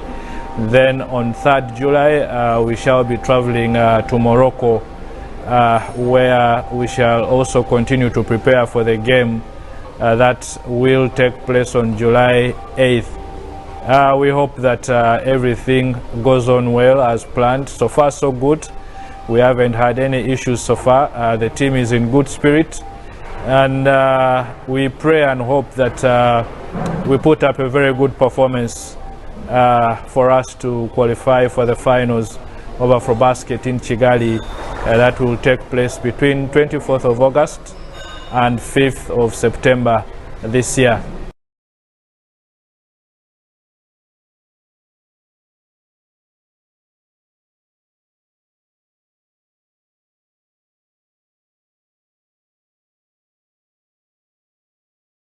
Abdi Hakim Mohammed Gedi. Okay, I grew up in Uganda. I went to Kampala Parents Primary School from pre-primary all the way till P7 finished. Then I went to Green Hill Academy for S1, S2, and then I moved to Minnesota, and then I've been living there for the past couple of years, since 2012. I went to university in Iowa, played there, and then my second year at college, I played at Wayland Baptist University in Texas, and I just graduated from the University of Minnesota. I started playing, I'd like to say, in my sophomore, junior year of high school, so that's like, what, S4? S3? That's when I started. Yeah, around that age. That's when I started. I played a little in Uganda, but nothing serious. I went to iHoops Academy. Yeah, product of iHoops. 2018 in the summer, I went to a camp, but and played in the camp, but I wasn't ready. But then I decided that I wanted to work harder and join the team, so I've been working hard since. And then now I got the call up, so I'm happy about that. I feel good. I feel proud of myself. It's a good group of guys, like on and off the court. They're really talented, great on the court, hardworking. Then off the court, you know, everybody's friends. It's good vibes. You know, everybody's happy. So it's fun being around them.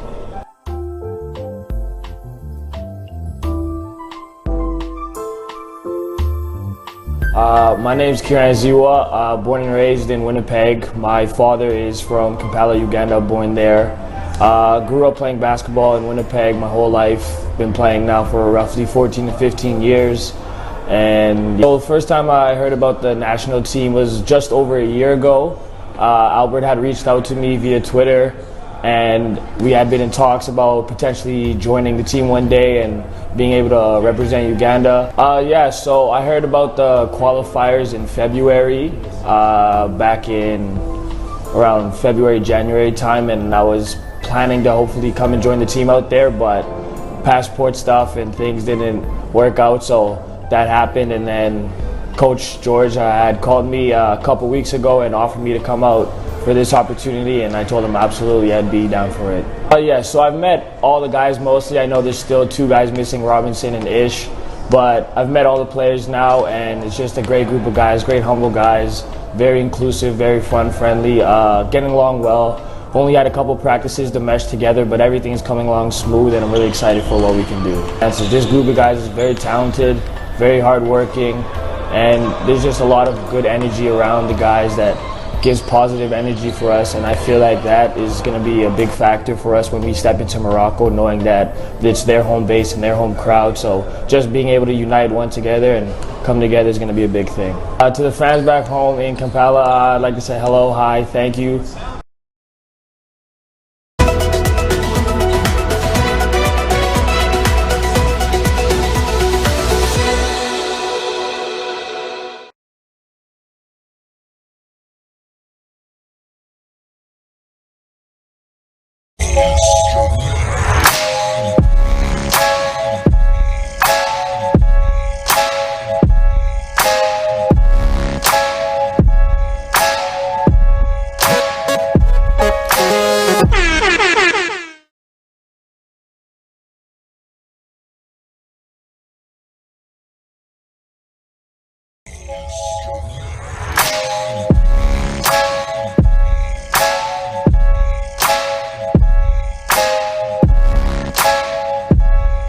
My name is Dr. Jinpo Olowo.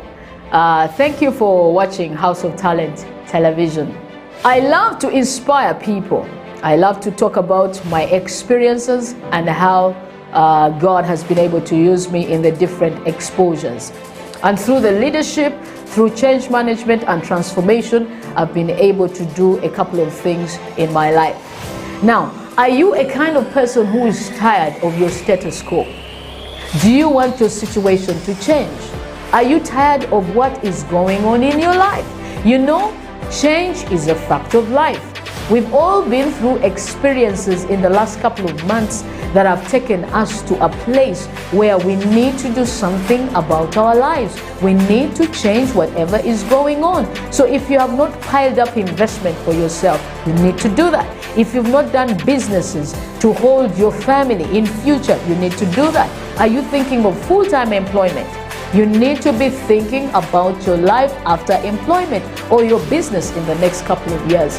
So if you want us to chat, if you want us to talk about this, please get in touch with us at SEAL Uganda on number 0772443085 or check our website www.sealuganda.com or on all the social media handles. You can hook me up or Facebook, that is Jinpo Olowo, on Instagram, Jinpo Olowo, and on Twitter and LinkedIn.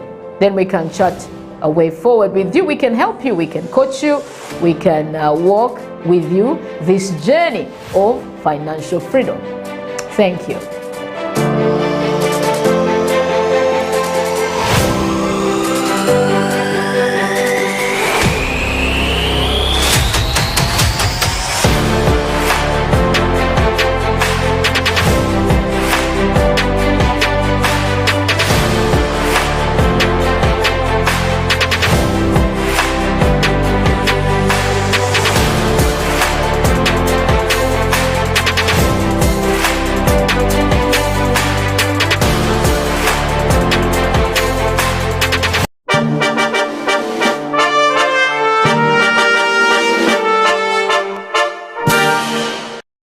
Private sector is not yet fully utilized because not everybody can be employed by government.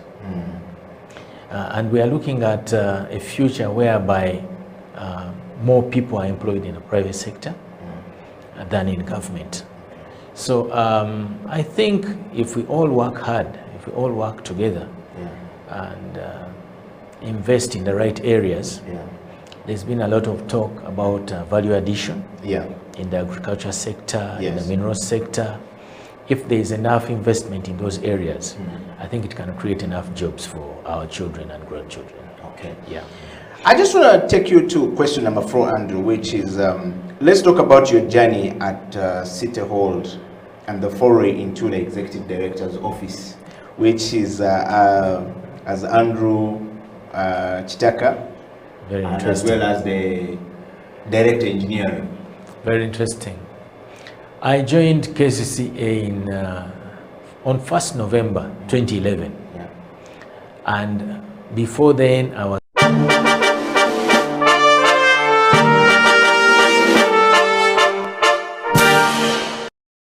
for so much. CEO of whatever. They give so much. This is the reason why you're actually on the bench. Because of my credibility. Thank you so much. But now they attack you, they vilify you. And the goal is to weaken you financially. Is to weaken your honor. These are slanderers. So I'm glad that someone would stay up at night to ask and learn about me.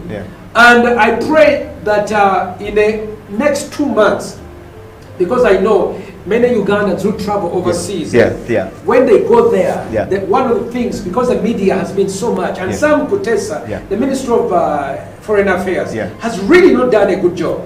He has dropped the ball on this issue. Why? So many of us are being accused of being gay killers, including me. You've just heard that person. Uganda is being accused that we kill gays, which actually is absolutely untrue. And because of this, it has affected our tourism. It affects people who go overseas to to do work or study. It affects whenever you go to a conference. Hi, my name is Eddie Okela. Oh, where are you from? I'm from Uganda. Oh, you are the gay killers. And then you begin to describe. So one of the things that I've done is I've written a book, which should be coming out. I know that I keep saying the same thing, but the work of doing a book takes a long time, and I wish I could be supported.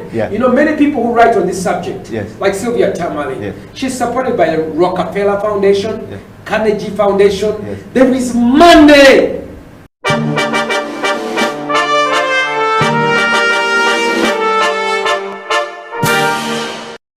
Is a very big brand, and as we go on, we will probably discuss the things we're trying to do to see that things change for the better. Good. Sean, on the CEO bench, for everyone who is following, we're live on our YouTube studio where we actually stream from. So YouTube studio, for everybody asking for a link, is actually House of Talent Uganda.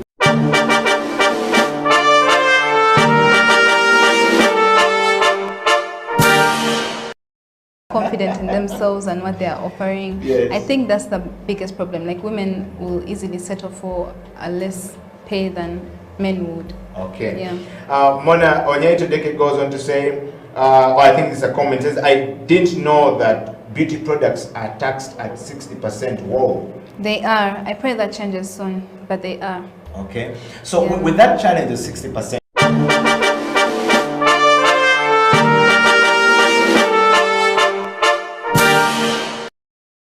setting up the company, you're doing tours all across the world.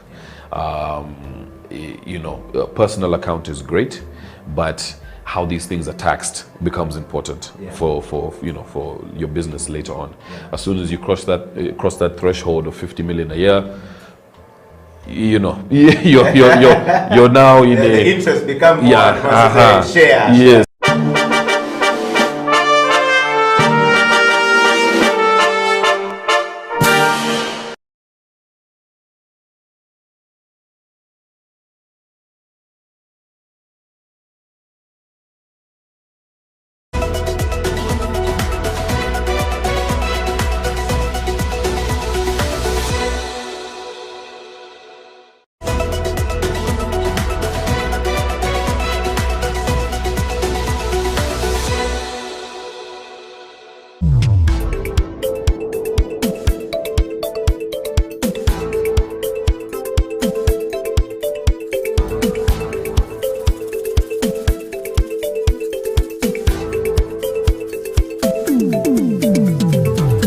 In recent years, music has become the most important art form in Iceland, and apart from the classical musicians and singers, we have very many well-known pop musicians like Björk, who the whole world has fallen in love with.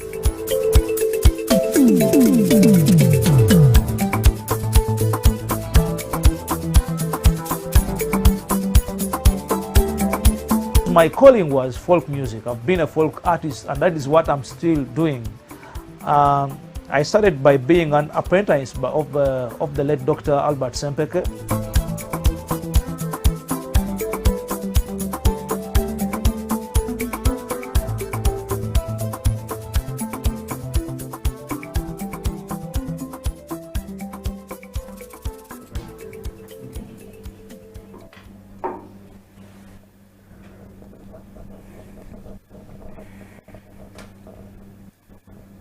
Welcome to the CEO Bench. My name is Eddie Okela. On this very particular afternoon or morning or evening, depending on which part of the world that you are in at the moment, we're in a lockdown situation, 42 days of UG lockdown. Crystal, how is it? As if. It looks like we are going to go into some full-blown stuff. We're not yet sure, but welcome to the CEO Bench. Thank you for having me. Yes, and how have you been? I've been good. I've been busy. I've been blessed. Yes, I'm also a little anxious regarding what's going to happen this evening. What our big man is going to tell us. You know, we all sit there like this, like, oh. For this. So, but yeah, life must go on between all the work that I do, my clients, radio as well, RX Radio. Yeah, juggling, working. It's a very interesting part of you for us to know, and of course we want to take this moment, first of all, welcome you to the CEO bench, but to take you straight to, you know, getting to understand and to know you more, juggling too many things, radio, productions, and family, mother. I mean, who is Crystal in a nutshell? Crystal. Who are you? What are you? Well, I'm a mom first, because my children are with me till I die. Yes. Yeah. And then I'm a media personality. I'm a content creator. I am a foodie.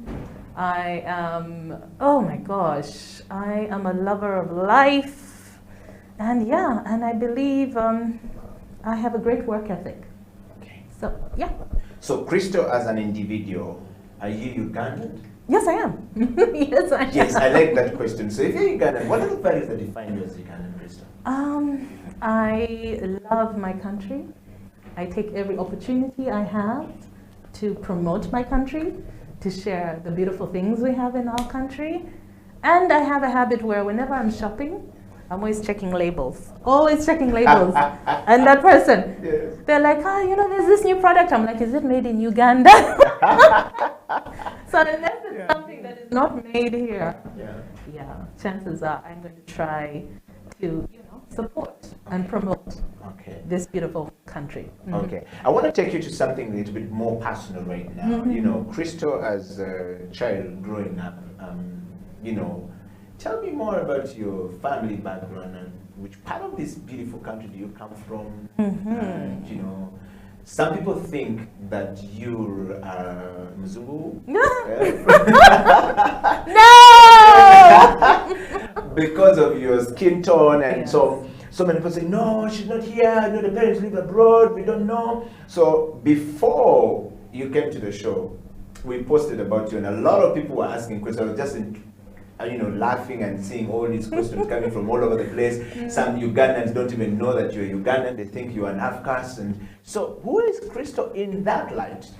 Well, thank you. I am Ugandan. I keep saying that. My father is a Ugandan. His name is Newman, which I know throws everyone off. Yes. But his grandfather gave him that name, but we're from Ibanda district. So that is home from my dad. My mom is Ugandan too, except she's half English, half Muganda.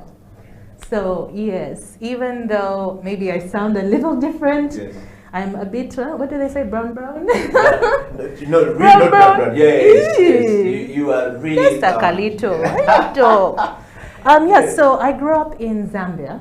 My dad was an airline pilot. He was working for Zambia Airways at the time, and because of the political insecurity, like before I was born, I guess, the family had to leave Uganda very early.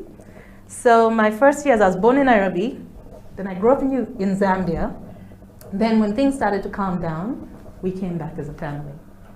So we came back, I went to Buganda Road Primary School, then I went to Makerere College School, which was one of those schools that was very creative. And I grew up here. After that, I went to Makerere University.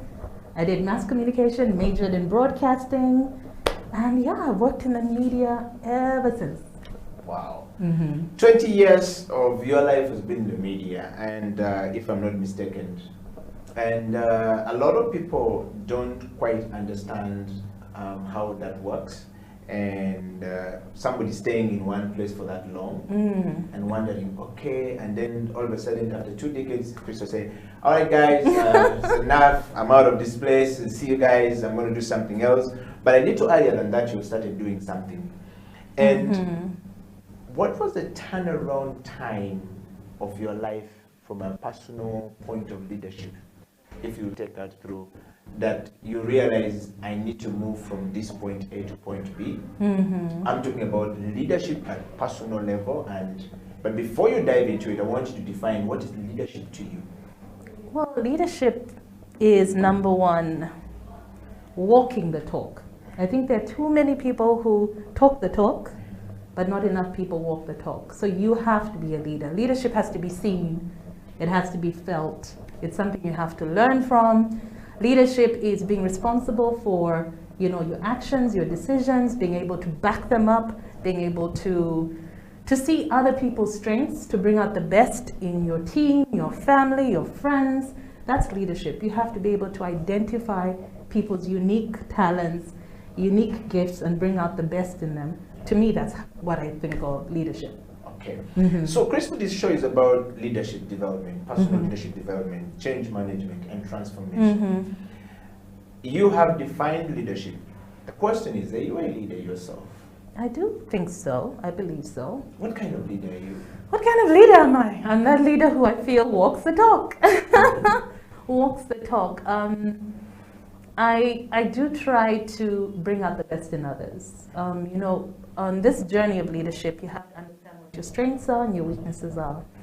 I realized over time that I was able to connect with people in a different way.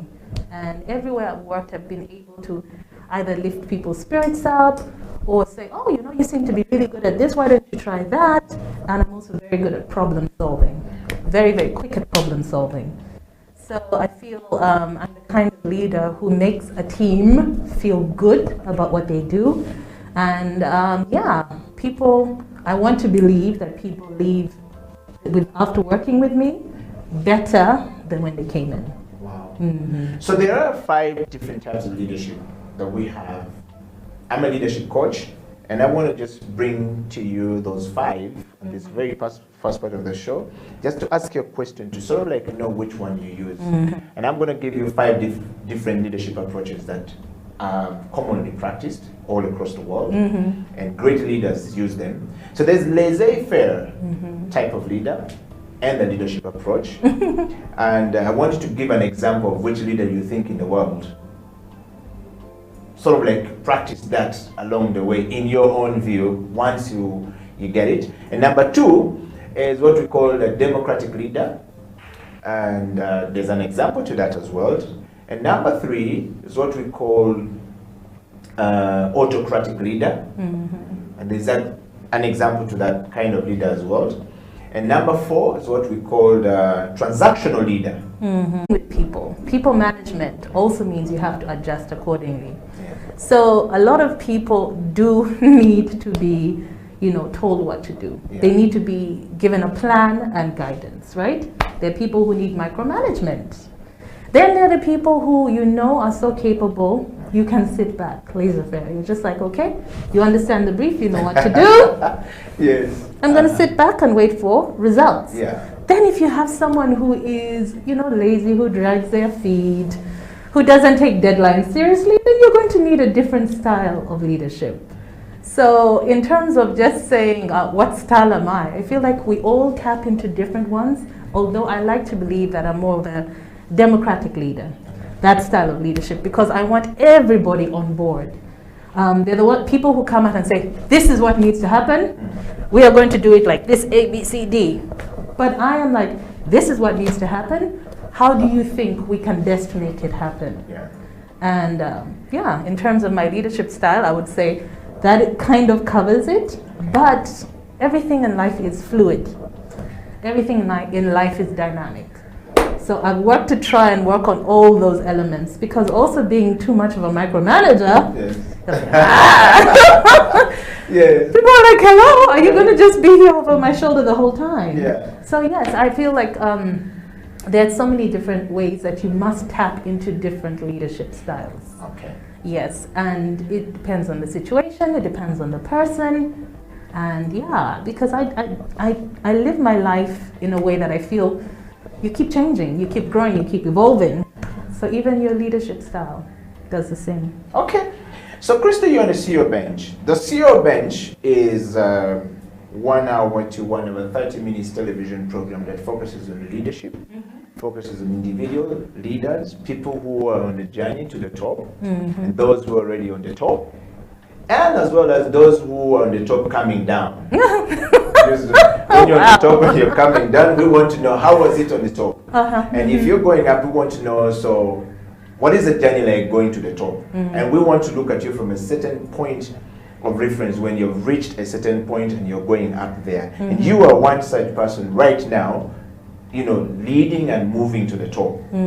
From just your journey, if we look at you from Sanyo FM, from the different works, you know, that you've been doing and putting out, and to now starting your own production company, moving forward, by any description, you definitely fit the bill of being on the CEO bench, and you are nominated by over 25 votes, first of all across, so that's a plus. So the CEO bench looks at such people and what their contributions are in society and community, in their families, individually, as well as, you know, the people they work with.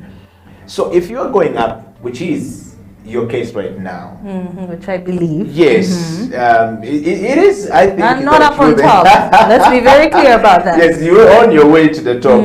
And I want to just take you straight to that question where I say, what has been your personal journey like, starting from, like, let's say growing up? Growing up, did you ever see yourself being where you are today? I would say yes. I would say yes. I mean, when I was in Zambia, I was very athletic growing up, so maybe early childhood dreams, I thought I was going to be a gymnast. I was into gymnastics. Then I came back to Uganda and I went to Buganda Road and they're like, what is gymnastics? And I was like, okay. Yes, so high jump, long jump, I did other things. But from the time I was in Buganda Road, I was in the music productions, I was in dance productions, I was on stage, I was modeling, I was always being picked on, you know, if we have to go and perform for parents or there's a festival, and that happened all through my high school. So I kind of already knew I needed a platform where I'd express myself, where I can entertain others, so I always thought I was going to be a television presenter. By the time I got to my O-levels, I was sure I wanted to be a television presenter. My mom said law, I said no. Me, lawyer, no, not happening. Books for the rest of my life, not happening. So yeah, so I did mass communication at that point, thinking television was it for me. I ended up in radio. Not planning to be in radio, but I ended up in radio. But at every point of the way, because like you said, people felt I made this major life change when I left radio. And people said I'd retired from radio, but radio was only one thing of many things I was doing. And I keep saying that's the thing. I started doing radio, then I started doing TV, and I started hosting events. I was also doing public relations. Then at some point I became a beauty queen. I represented Uganda as Mrs. Uganda at Mrs. World pageant. So I feel like every step of the way, I was never in this one straight path. So my growth as a leader has been stepping out and trying many different things and learning every step of the way. Learning from all the people I interact with. That said, Crystal, I want to just take you through to my next question in that regard. We're still talking about growing up. Growing up not from just as a child, but now growing up into the steps that you're going, where you've reached. You've talked about many things that you've been up to. And I want to ask you a question. What excites you right now very much at this level of the journey that you're in? Ooh, what excites me? What excites me is seeing so many people I interact with grow and achieve different things. In this journey, I have a show, Crystal One-on-One, as you know, on YouTube. And so many of the people that I have sat down and interviewed soon after my show are placed in different positions or get certain jobs and gigs, and I'm like, yay! Because I feel like, you know, recognizing that potential in someone, putting it on a stage or a platform like mine, and someone else recognizes it and they help that person grow, that's what excites me. I am excited about trying new things. In terms of my personal growth, for the longest time, and I think every one of us goes through it, you're like, I'm good at this, I'm good at that, I'm good at this, but I'm not good at that. So you stay away from the things you're not good at. And a couple of years ago, I made the decision to just take on new challenges. I've talked about it a lot, where I was like, just do. I just said, no, Crystal, I started the year, I'm like, from this point on, I'm not going to say, but I don't know, can I really? Just do. And ever since then, so much has happened that has been amazing, and I'm learning what I'm capable of. And again, recognizing that I'm a problem solver, I'm very good at problem solving.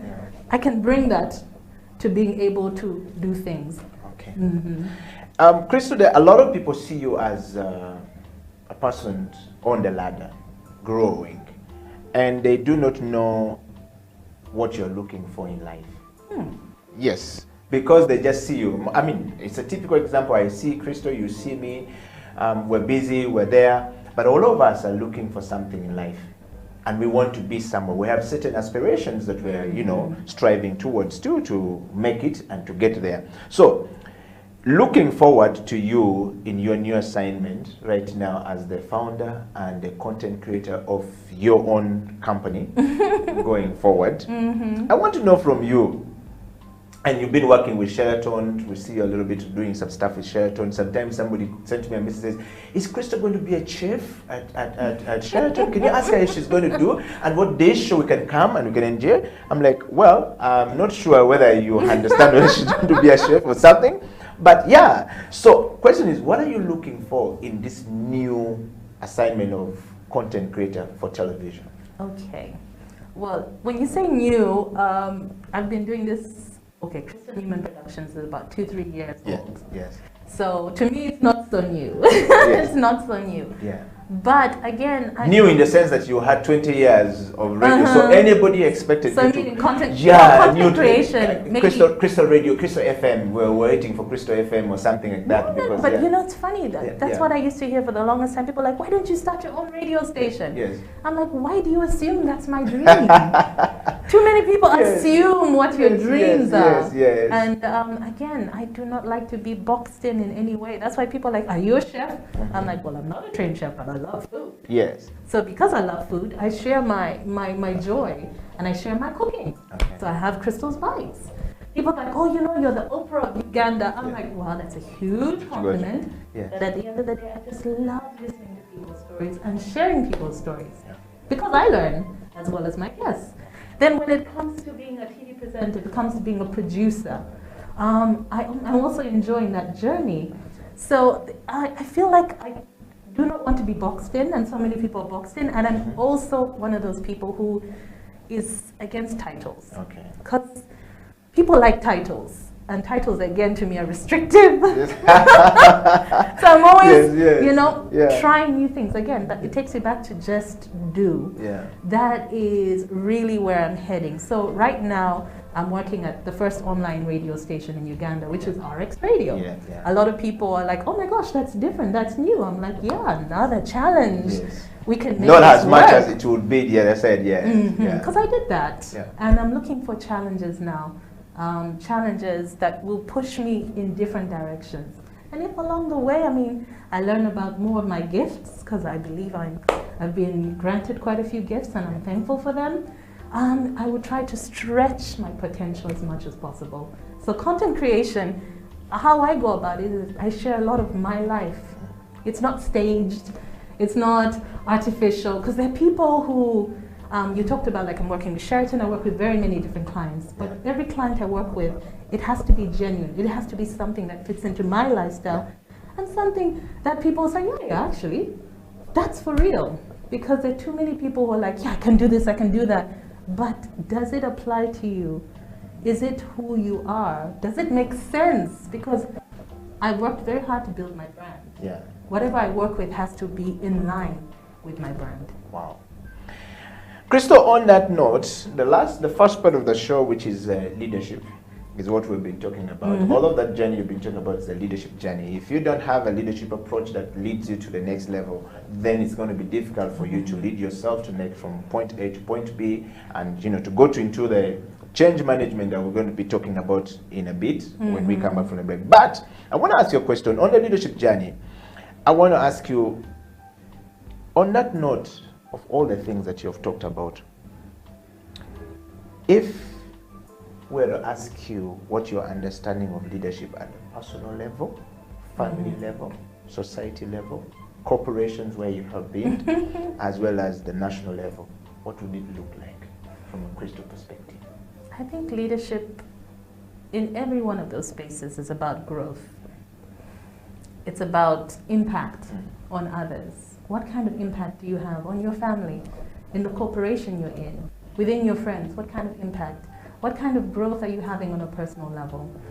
And I like that you talk about leadership of self. I think I mentioned work ethic. And this is because of my experiences with so many other individuals. Many people don't take their work ethic seriously. And as a result, the work that they put out speaks, volumes. So you must respect yourself before you can respect others. That is something we learn along the way. You must take your word seriously. You must take your commitments seriously. And that is something that, spreads out. So at the end of the day, like I said before, people are fixated with titles. I mean, we can even have front desk managers right now. We actually have them right now, yeah. But at the end of the day, your work should speak for you. Yeah. Whether it is your work and relationships in a home environment, in a corporate environment, your work should speak for you. Yeah. That is what will tell your story. Wow. Well, Crystal, we're going to take a break, and when we come back, we'll be talking about change management. And we wanted to understand the foray into your new life now, from the radio to another radio, to television, to another television, to producer, to director, to Crystal Newman, Productions, which is now the baby of 2.5 years, if I meant to know. Yeah.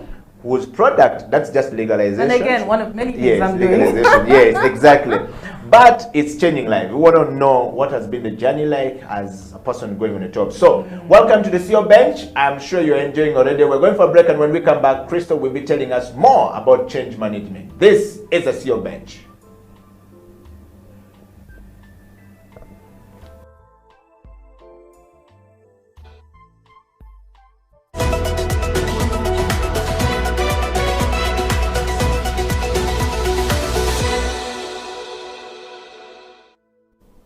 Led by a lion, will beat an army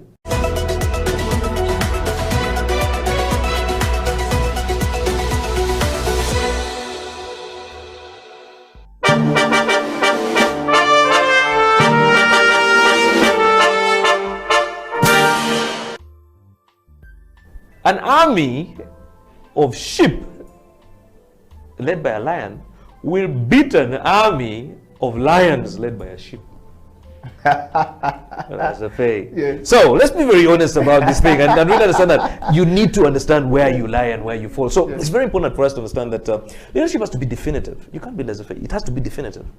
You have to be strong, just like a lion. When a lion meets an elephant or a buffalo or whatever, the buffalo and all these animals run away. And yet, by the way, they are stronger than the lion. They are heavier than the lion. They are more intelligent than the lion. They are taller than the lion. They run away. The lion, because of its attitude, it sees lunch. That is a leader. Mr. Tony Trump, thank you very much for coming to the CEO Bench.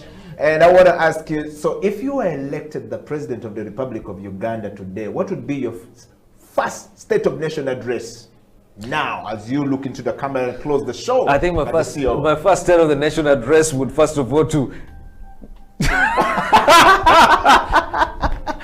I think I'll just close it down.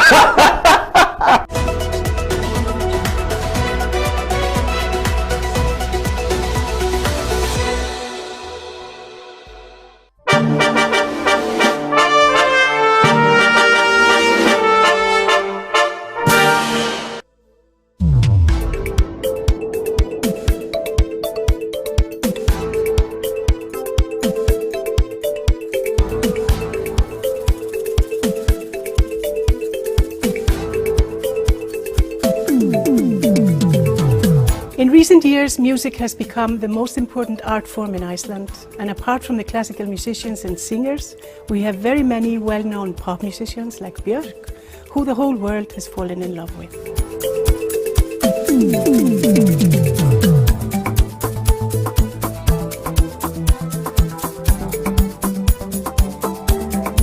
My calling was folk music. I've been a folk artist, and that is what I'm still doing. I started by being an apprentice of the late Dr. Albert Sempeke.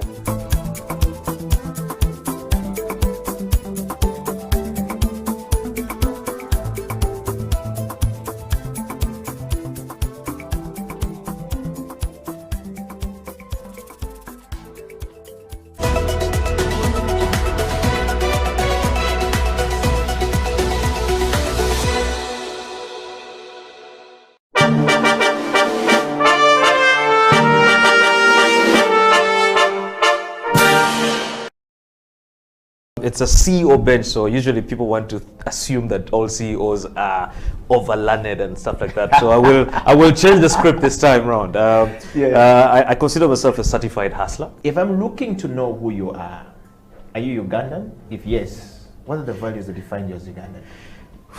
That's the easiest question, I think, to answer. I am a typical Lao man from Erute North, in a place called Ogur, and where I will be laid to rest is in a village called Agweng. So if you go there and you just say Otoa Tony, they won't really know me because my father is also Otoa Tony. You have to ask for Junior, and when you're asking, you have to ask with an accent. Junior Tikwene, where is Junior? And they will identify me. But I'm typically Ugandan, only Ugandan, from Lira. I pride myself from being from Lira. Earlier on, I was joking and saying I'm the coolest Lago south of Karuma. When you cross Karuma, there are so many. But when you're down the south after Karuma, I think I'm number one.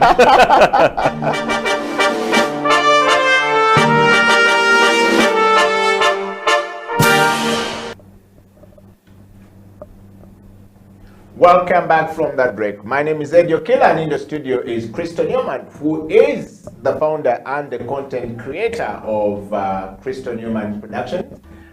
Many things there. Christo One-on-One, Christo Bites, Christo, tourism, Christo Hotel, Christo Cooking, Christo, she's... Welcome back to the show. So I'm giving you more, so that because I know you're going to produce many of these things anyway, and you're already doing it. But welcome back to the show, Christo. Thank you. And to all of you guys who are joining us from wherever you are joining us all across the world, thank you very much. I think Christo is here already, and we're going to have a great discussion with Christo going forward.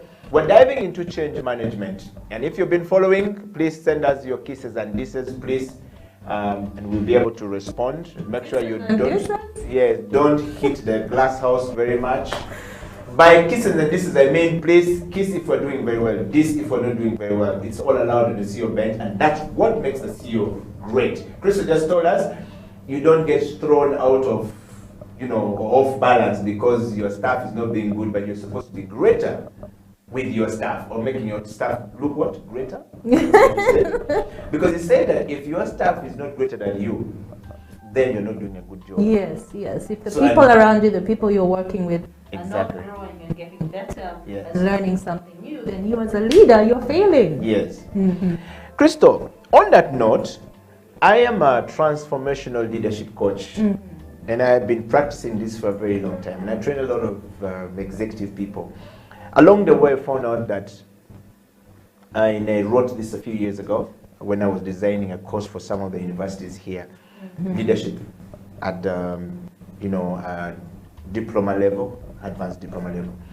And one of the things I found out is that there are 5 types of leadership approaches, which we discussed already before. And one of the studies that we did along the way was looking at George W. Bush when he was the president. At the time, the former president of the United States. So I asked students of these 5 different type of leadership approaches, which one did you think that Bush was really practicing well? And 85% of them said Bush was a laissez-faire leader.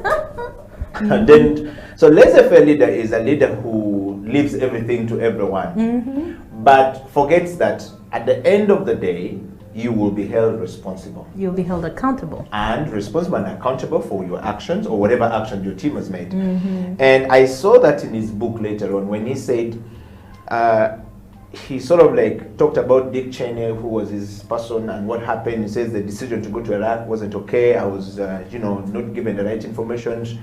Cole Powell, I think, remained, as we call it in Uganda, And I found that a very classic example of a laissez-faire leader. So it means that a leader, if left and does not sort of like take care of the responsibility given to him as a leader at that point, he will still end up in a wrong path. Yes. Then I picked on transformative leadership approach, which is a leadership approach that looks at the change in a person as an individual.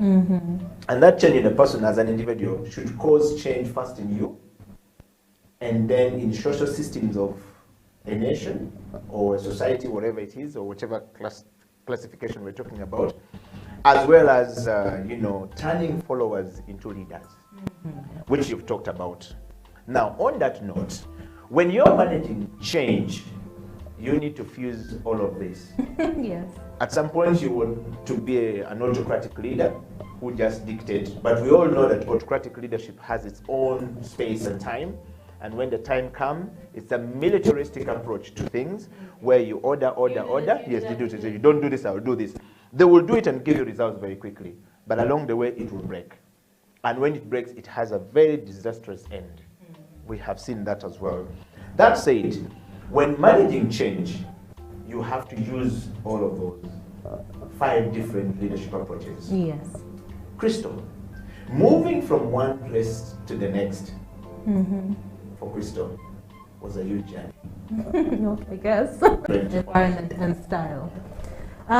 For me, again, I will say, because I trained very many of the personalities and radio presenters that went through Stand with them. And while I trained them, I told each and every one of them, this cannot be the only thing you're doing. That's what I'll tell everyone. Learn, become good at this, but it cannot be the only thing you're doing. So I've always carried myself that way. Even though I was in radio for all that time, again, I was doing so many other things. So change was a constant. I think what holds so many of us back is, of course, fear.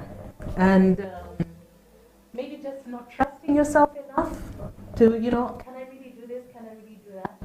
So I always find it interesting when I have these conversations with people like, oh, Krista, you made this huge change. And to me, I'm like, oh, it was just another step. The way I look at it, I'm like, oh, just another step in my journey. Was there some fear when I was leaving? I'm like, yes, there was definitely fear. But again, you have to trust yourself.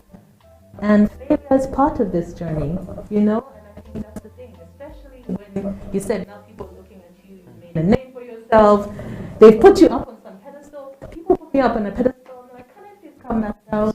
It's nice to be down there. Why am I on a pedestal? Yes. I mean, I'm just a human being like everybody else.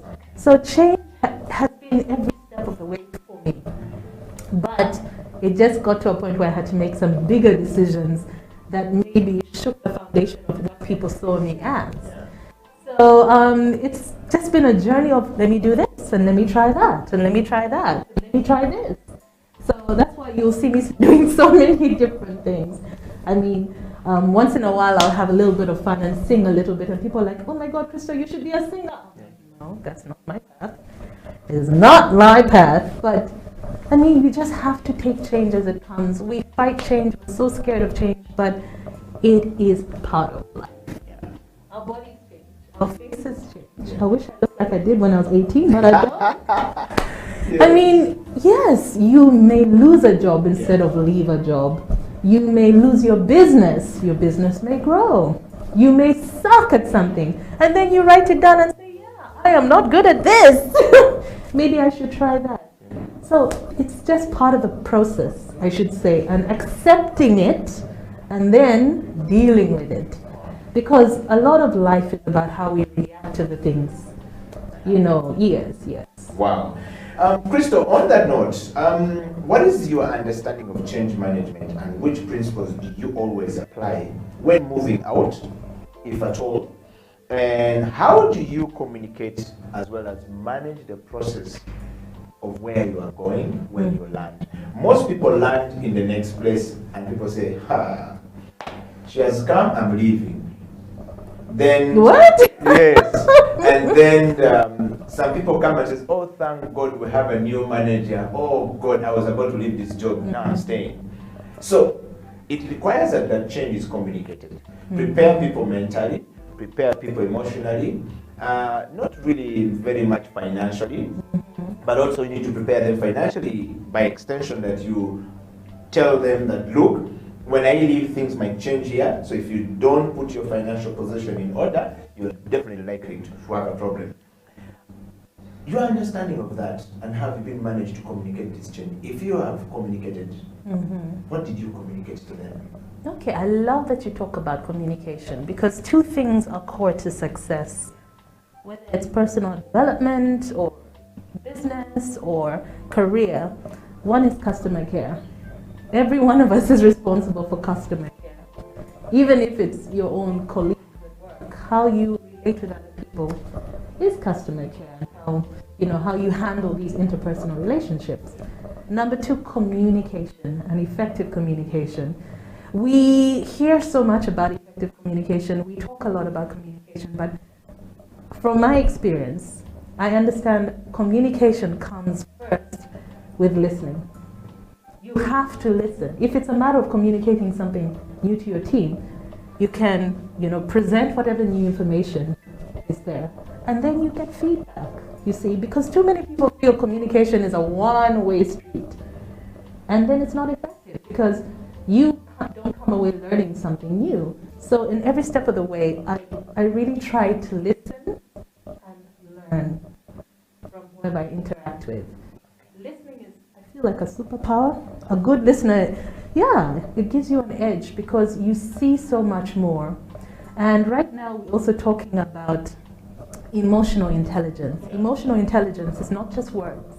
It comes from observation. Sometimes you pick up on the feelings of the people around you. And I feel that's one of the gifts that I have as well. So every step of the way, yes, communication is so important. Those relationships, your own customer care systems regarding whoever you're dealing with, whether it's someone senior to you or whether someone junior to you. Every person deserves, again, respect, and it starts with respect for self. If you respect yourself, then you respect others. And if you are going to communicate, be open to hearing what other people have to say. Wow.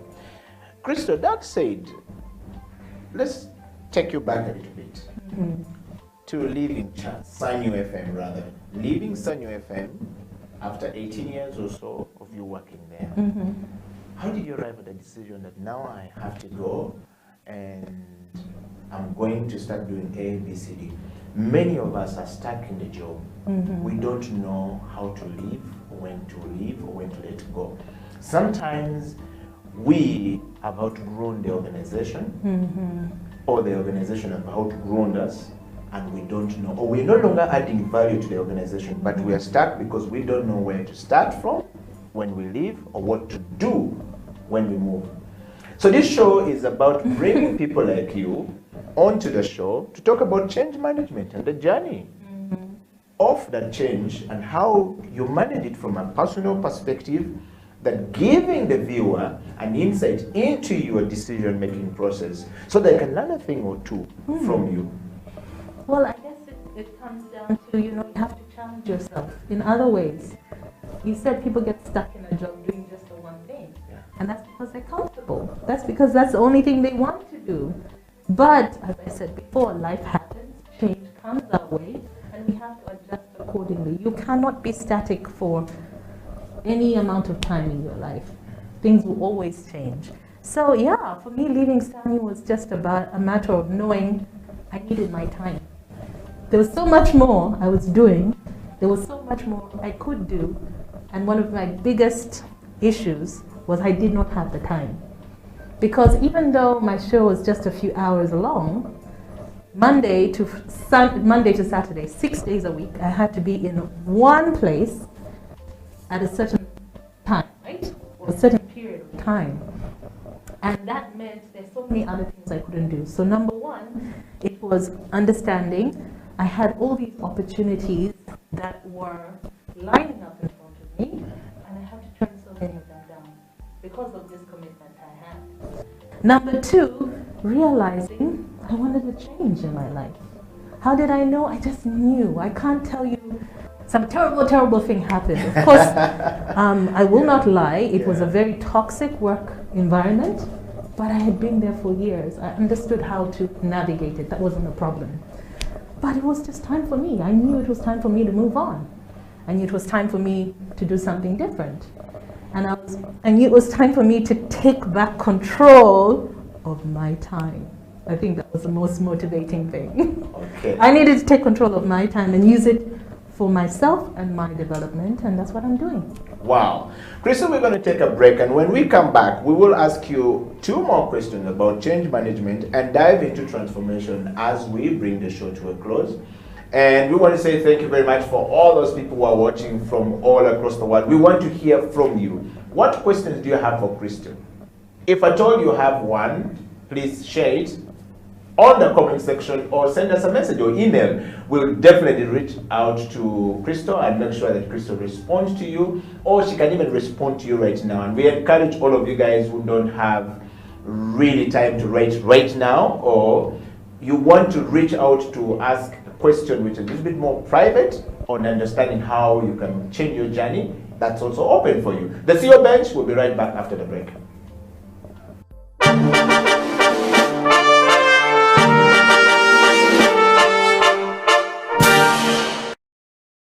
Wow. Well, now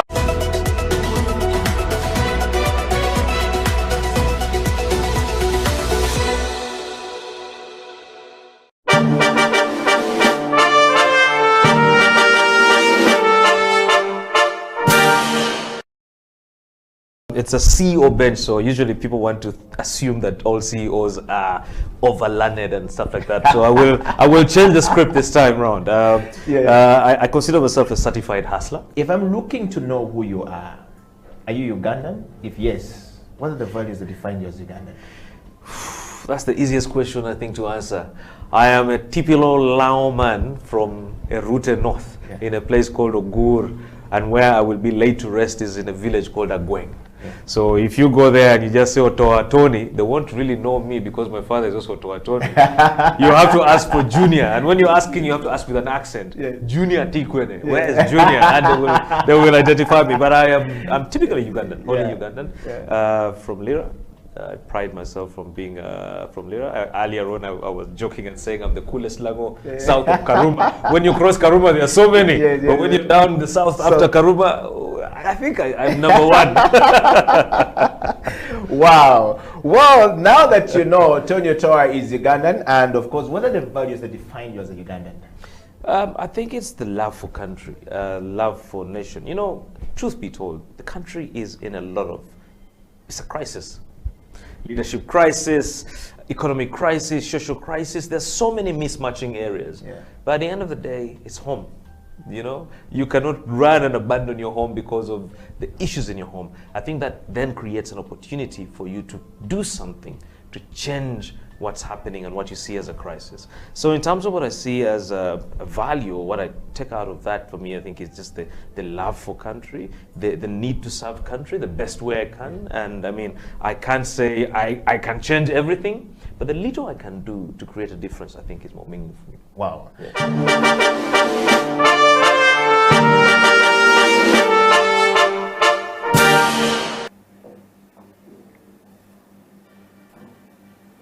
Welcome back to the CEO Bench. My name is Eddie Okila, and in the studio is Crystal Newman, who is the content creator for Crystal Newman Productions.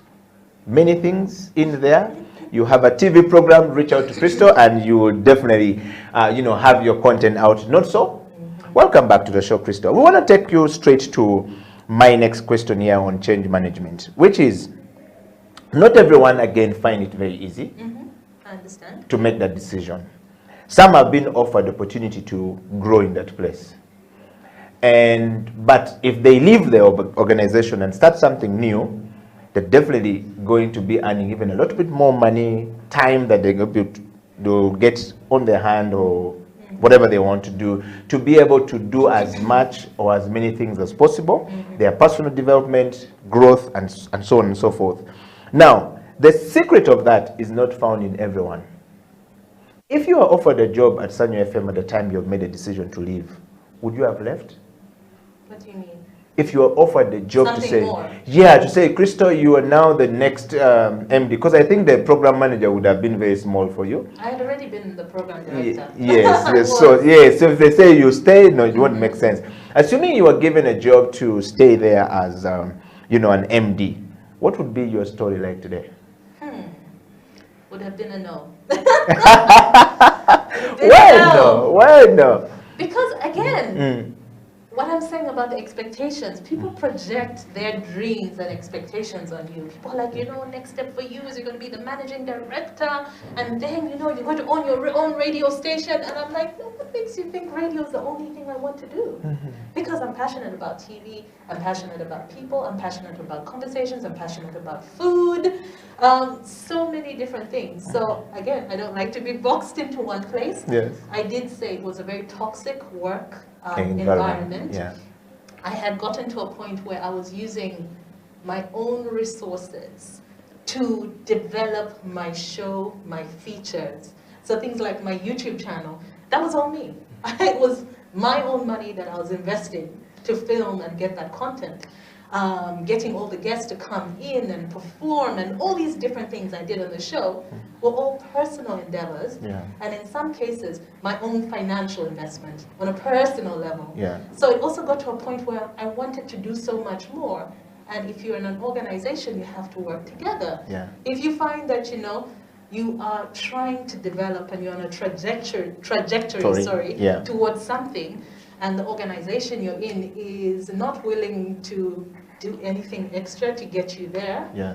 and you are now going over and above to do it yourself, Yes. I guess for me it was easier to make that change. Okay. Because I knew what I had done on an individual level to get my show to where it was and to get my brand and my personality as a radio presenter to where I was. Wow. So, Crystal, would you say classic example of it that you had outgrown the organization or the organization had outgrown you? Absolutely. At what point did you Looking back realize now, it? Yes. now I know. Now I know. At the time, I was like, it's time for a change. Time for me to do different things, and I need my time back. Okay. Because I'm a mom. I have to say that again. Yes. Starting with all of this, I'm a mother of 3 children. Yeah. And I just realized that I needed my time back with my children. Because I used to work Saturdays. So I missed birthday parties, I missed baptisms, I missed weddings, and so many things, even around family. And I had to say, no, I'm making a change even in my personal life where certain things are now more of a priority. Yeah. At some point, there was communication going out that staff could not take leave during Easter or Christmas holidays. Yeah. How does that work for family people? Hey. Okay. Yeah, so there's certain things that made it easy for me to make the decision. Wow. Well, Crystal, just to take you on this little bit of a journey for a person who doesn't know how to make such a decision like you did, and if you would share with us what were your secrets to those who find themselves stuck in a place like that and don't know what to do, and how long should they take to make a decision? Well, I guess it's different for everyone. Yes. But the first thing is, don't do just one thing. I don't know how many times I have to say this. Yes. We are blessed as people with so many gifts, and you will never know unless you try. Yeah. So you cannot do just one thing. Do not allow other people's definition of you define you. Wow. Yeah. Because too many people say, oh, you are this, and because you're so good at this, you have to be that. Yes, yeah. And you can do so much more. So I am not saying just wake up and quit your job, because that doesn't make sense. Yeah. You must plan. Yeah. You must prepare. Yeah. I had taken the steps I needed to take. Even though I didn't know it at the time, I was just doing. I do something. I want to. So I was trying different things. There's a brand that has a tagline, just do it. I think it's Nike or one of us says, yes, just mine do is it. just do. Yes, just do. Yes. But I had taken those steps. I Yeah. was laying the foundation so Okay. that when I went out there, Yeah. I had something to jump, because I felt like I had my little steps. I could jump from here to there, and that's what I want my life to be about. Wow. And my brand to be about. Wow. I'm constantly changing. I'm not just one thing. Yeah. So everyone is capable of more. Every single one of us. Okay. Well, you've heard it from Crystal that every one of us is capable of more, and don't get yourself stuck in just one place. It's okay for you to do as many things as possible. It's okay for you to be more agile, to be more actually flexible in trying to do. Flexibility is the range of motion a muscle is able to perform at a certain given time. In every aspect. I like that word, flexibility. Yeah, flexibility is very important. In fact, in health and fitness, we say if a person is not flexible, then their muscles cannot move, then they will never be able to get results in life. Yes, so we say flexibility is a range of motions that a muscle is able to perform either on a static position or moving position. In other words, if you're working out and you're not able to turn around quickly to do 3 things in one go, you are never going to get your fitness in order.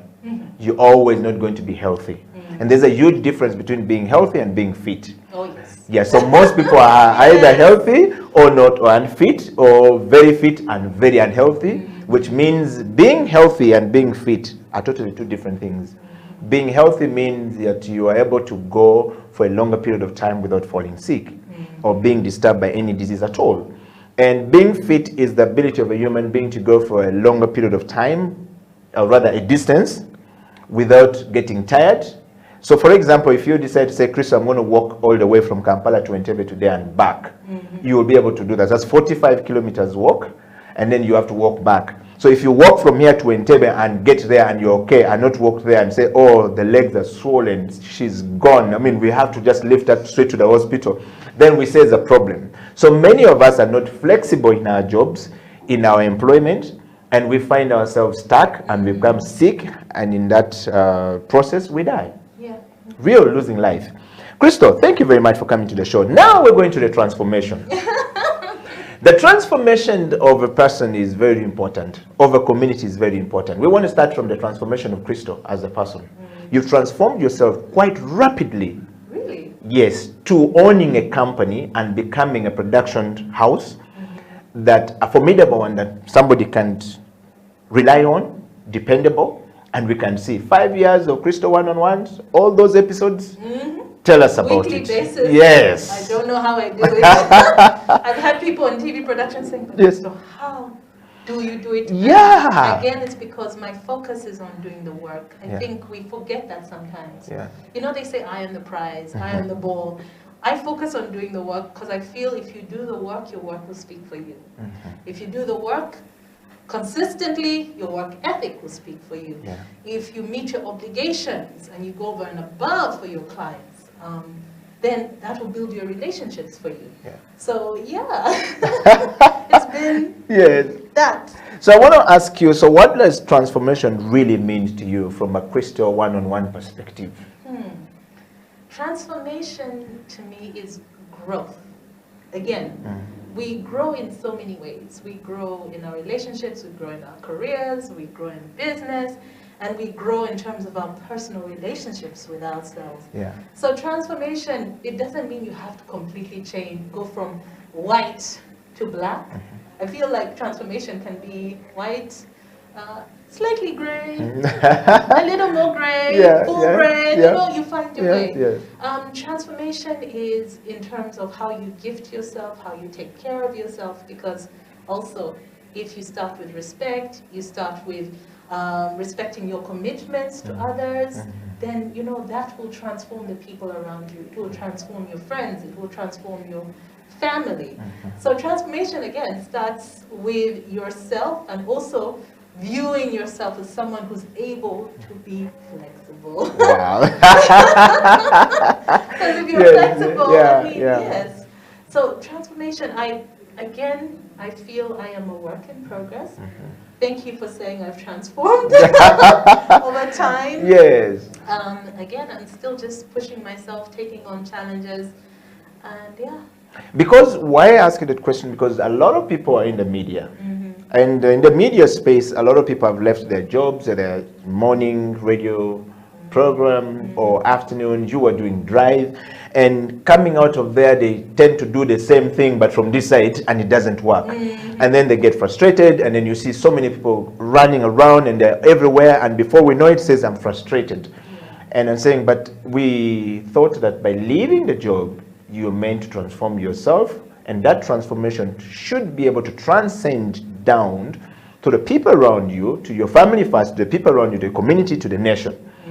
And the transformation must have measurable metrics, quantifiable, justifiable, measurable metrics, that you can touch it and feel it and see it. On that note, Crystal, do you think that as you grow to becoming the CEO in the future, as you would like to call it, do you think that your work is causing impact in society, and how do you measure it?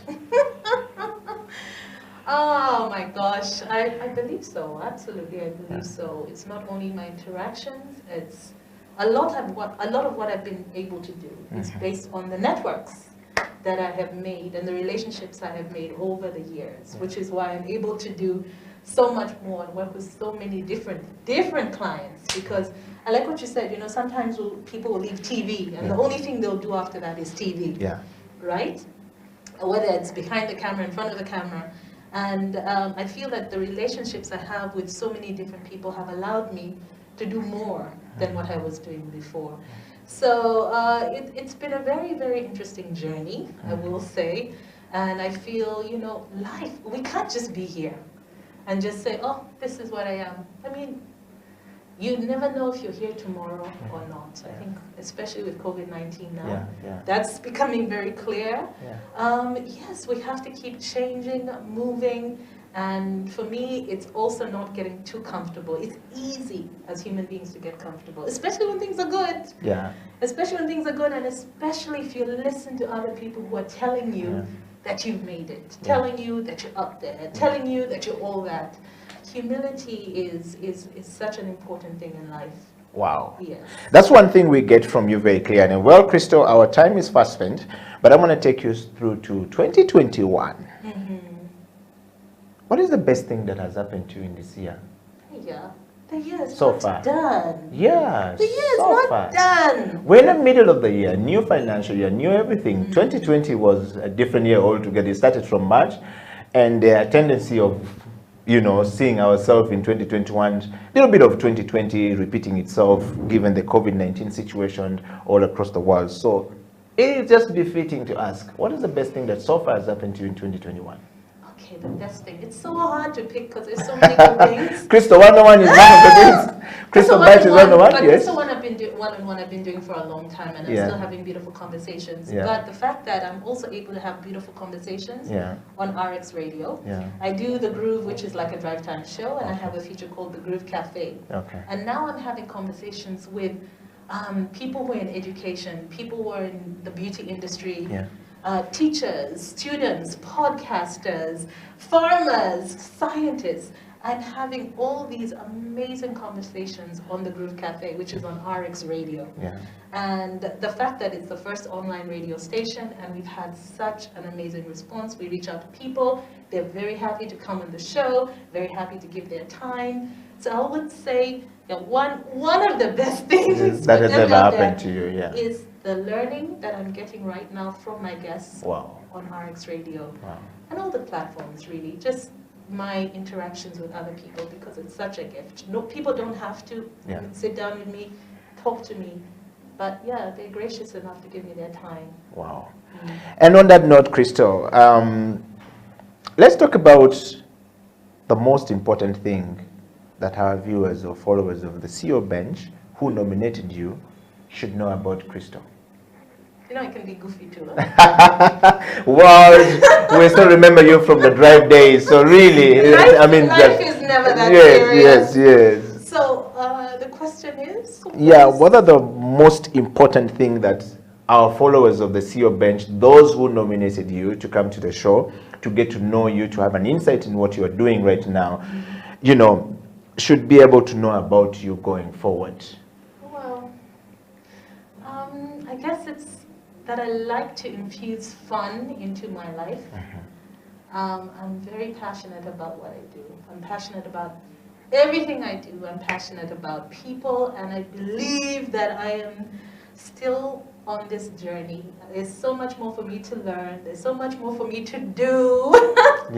Yes, so I am open to change. And I'm open to growth, and that's where I see myself, and it's a good place to be. All right. So yeah, please don't put me up on a pedestal. Gotta make that clear. Yes. All right. So Crystal, as a mother, when you have time in the 18 years, do you ever have time for your husband, for your children? And what was it like?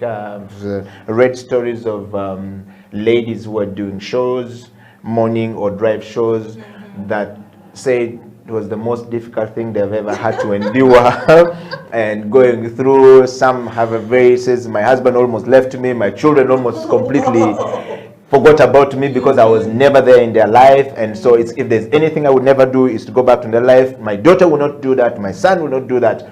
Let's talk about Crystal as we close. Well, I'm lucky enough to say that when I was doing the breakfast show, for Yeah. the 4.5 years I did the breakfast show, I was not married at that point. Okay. So I don't know the whole leaving that nice warm bed to go to work at 4 o'clock in the morning. Yes. Not quite. Mhm.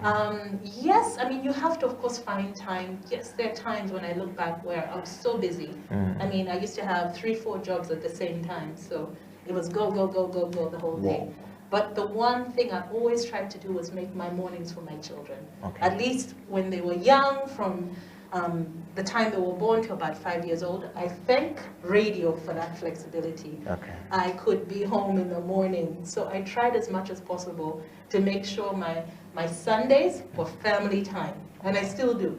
Sunday is family time. Wow. So, you know, it's not so much sometimes about quantity. Sometimes it's about quality. Wow. Yeah. Of the time. Yeah. When you do have time, Yeah. make it count. Wow. Make it special. Wow. Well, I think we have come to the end of the show, Crystal. And as we go, what would be your 3-point takeaway for whoever has been watching this show, that if they take right now from you, there'll be a different person tomorrow? And you will close by telling us, where do you see Crystal Productions, Crystal Newman Productions, 5 years from now and 50 years from now? Oh, wow. Okay, 3 things to take away. Respect yourself. If you respect yourself, you respect others. And by respecting yourself, respect your word, respect your commitments.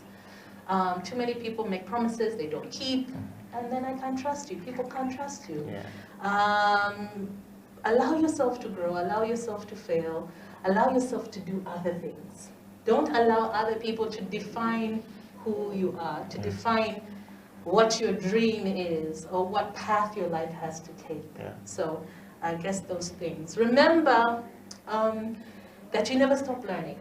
Never ever stop learning, which is what I love about my job.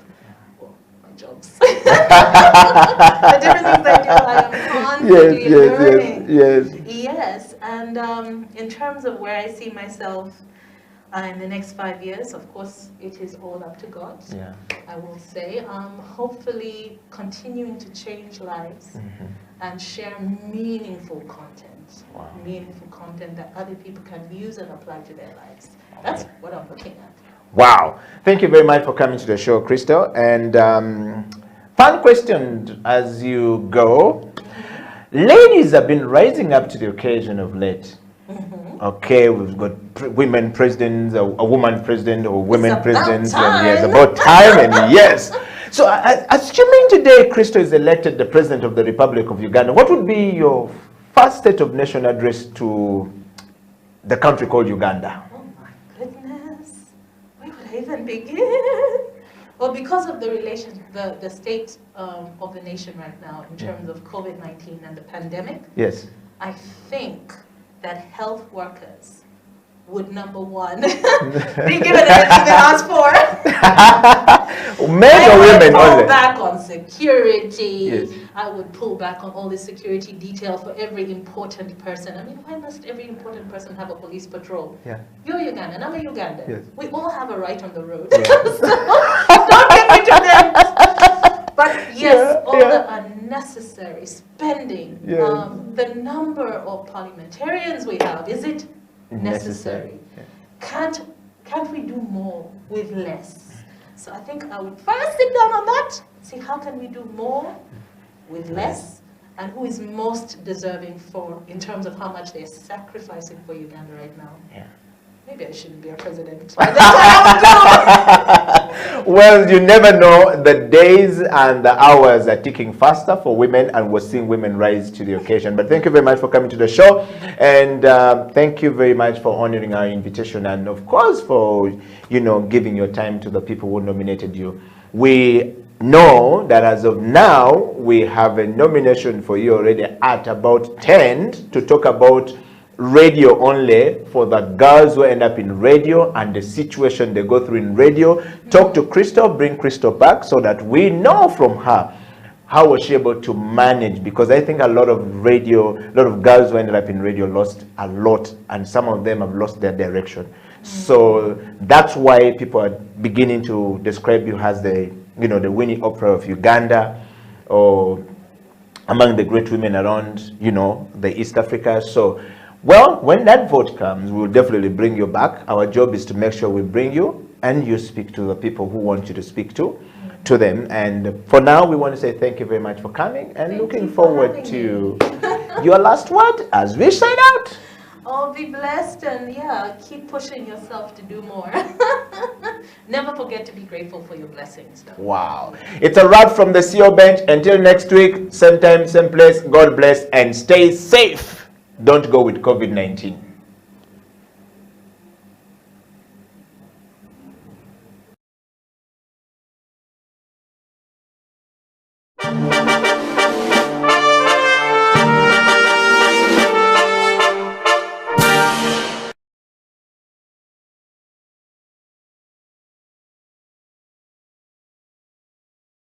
Show is Slam Dunk Basketball, where we discuss, dissect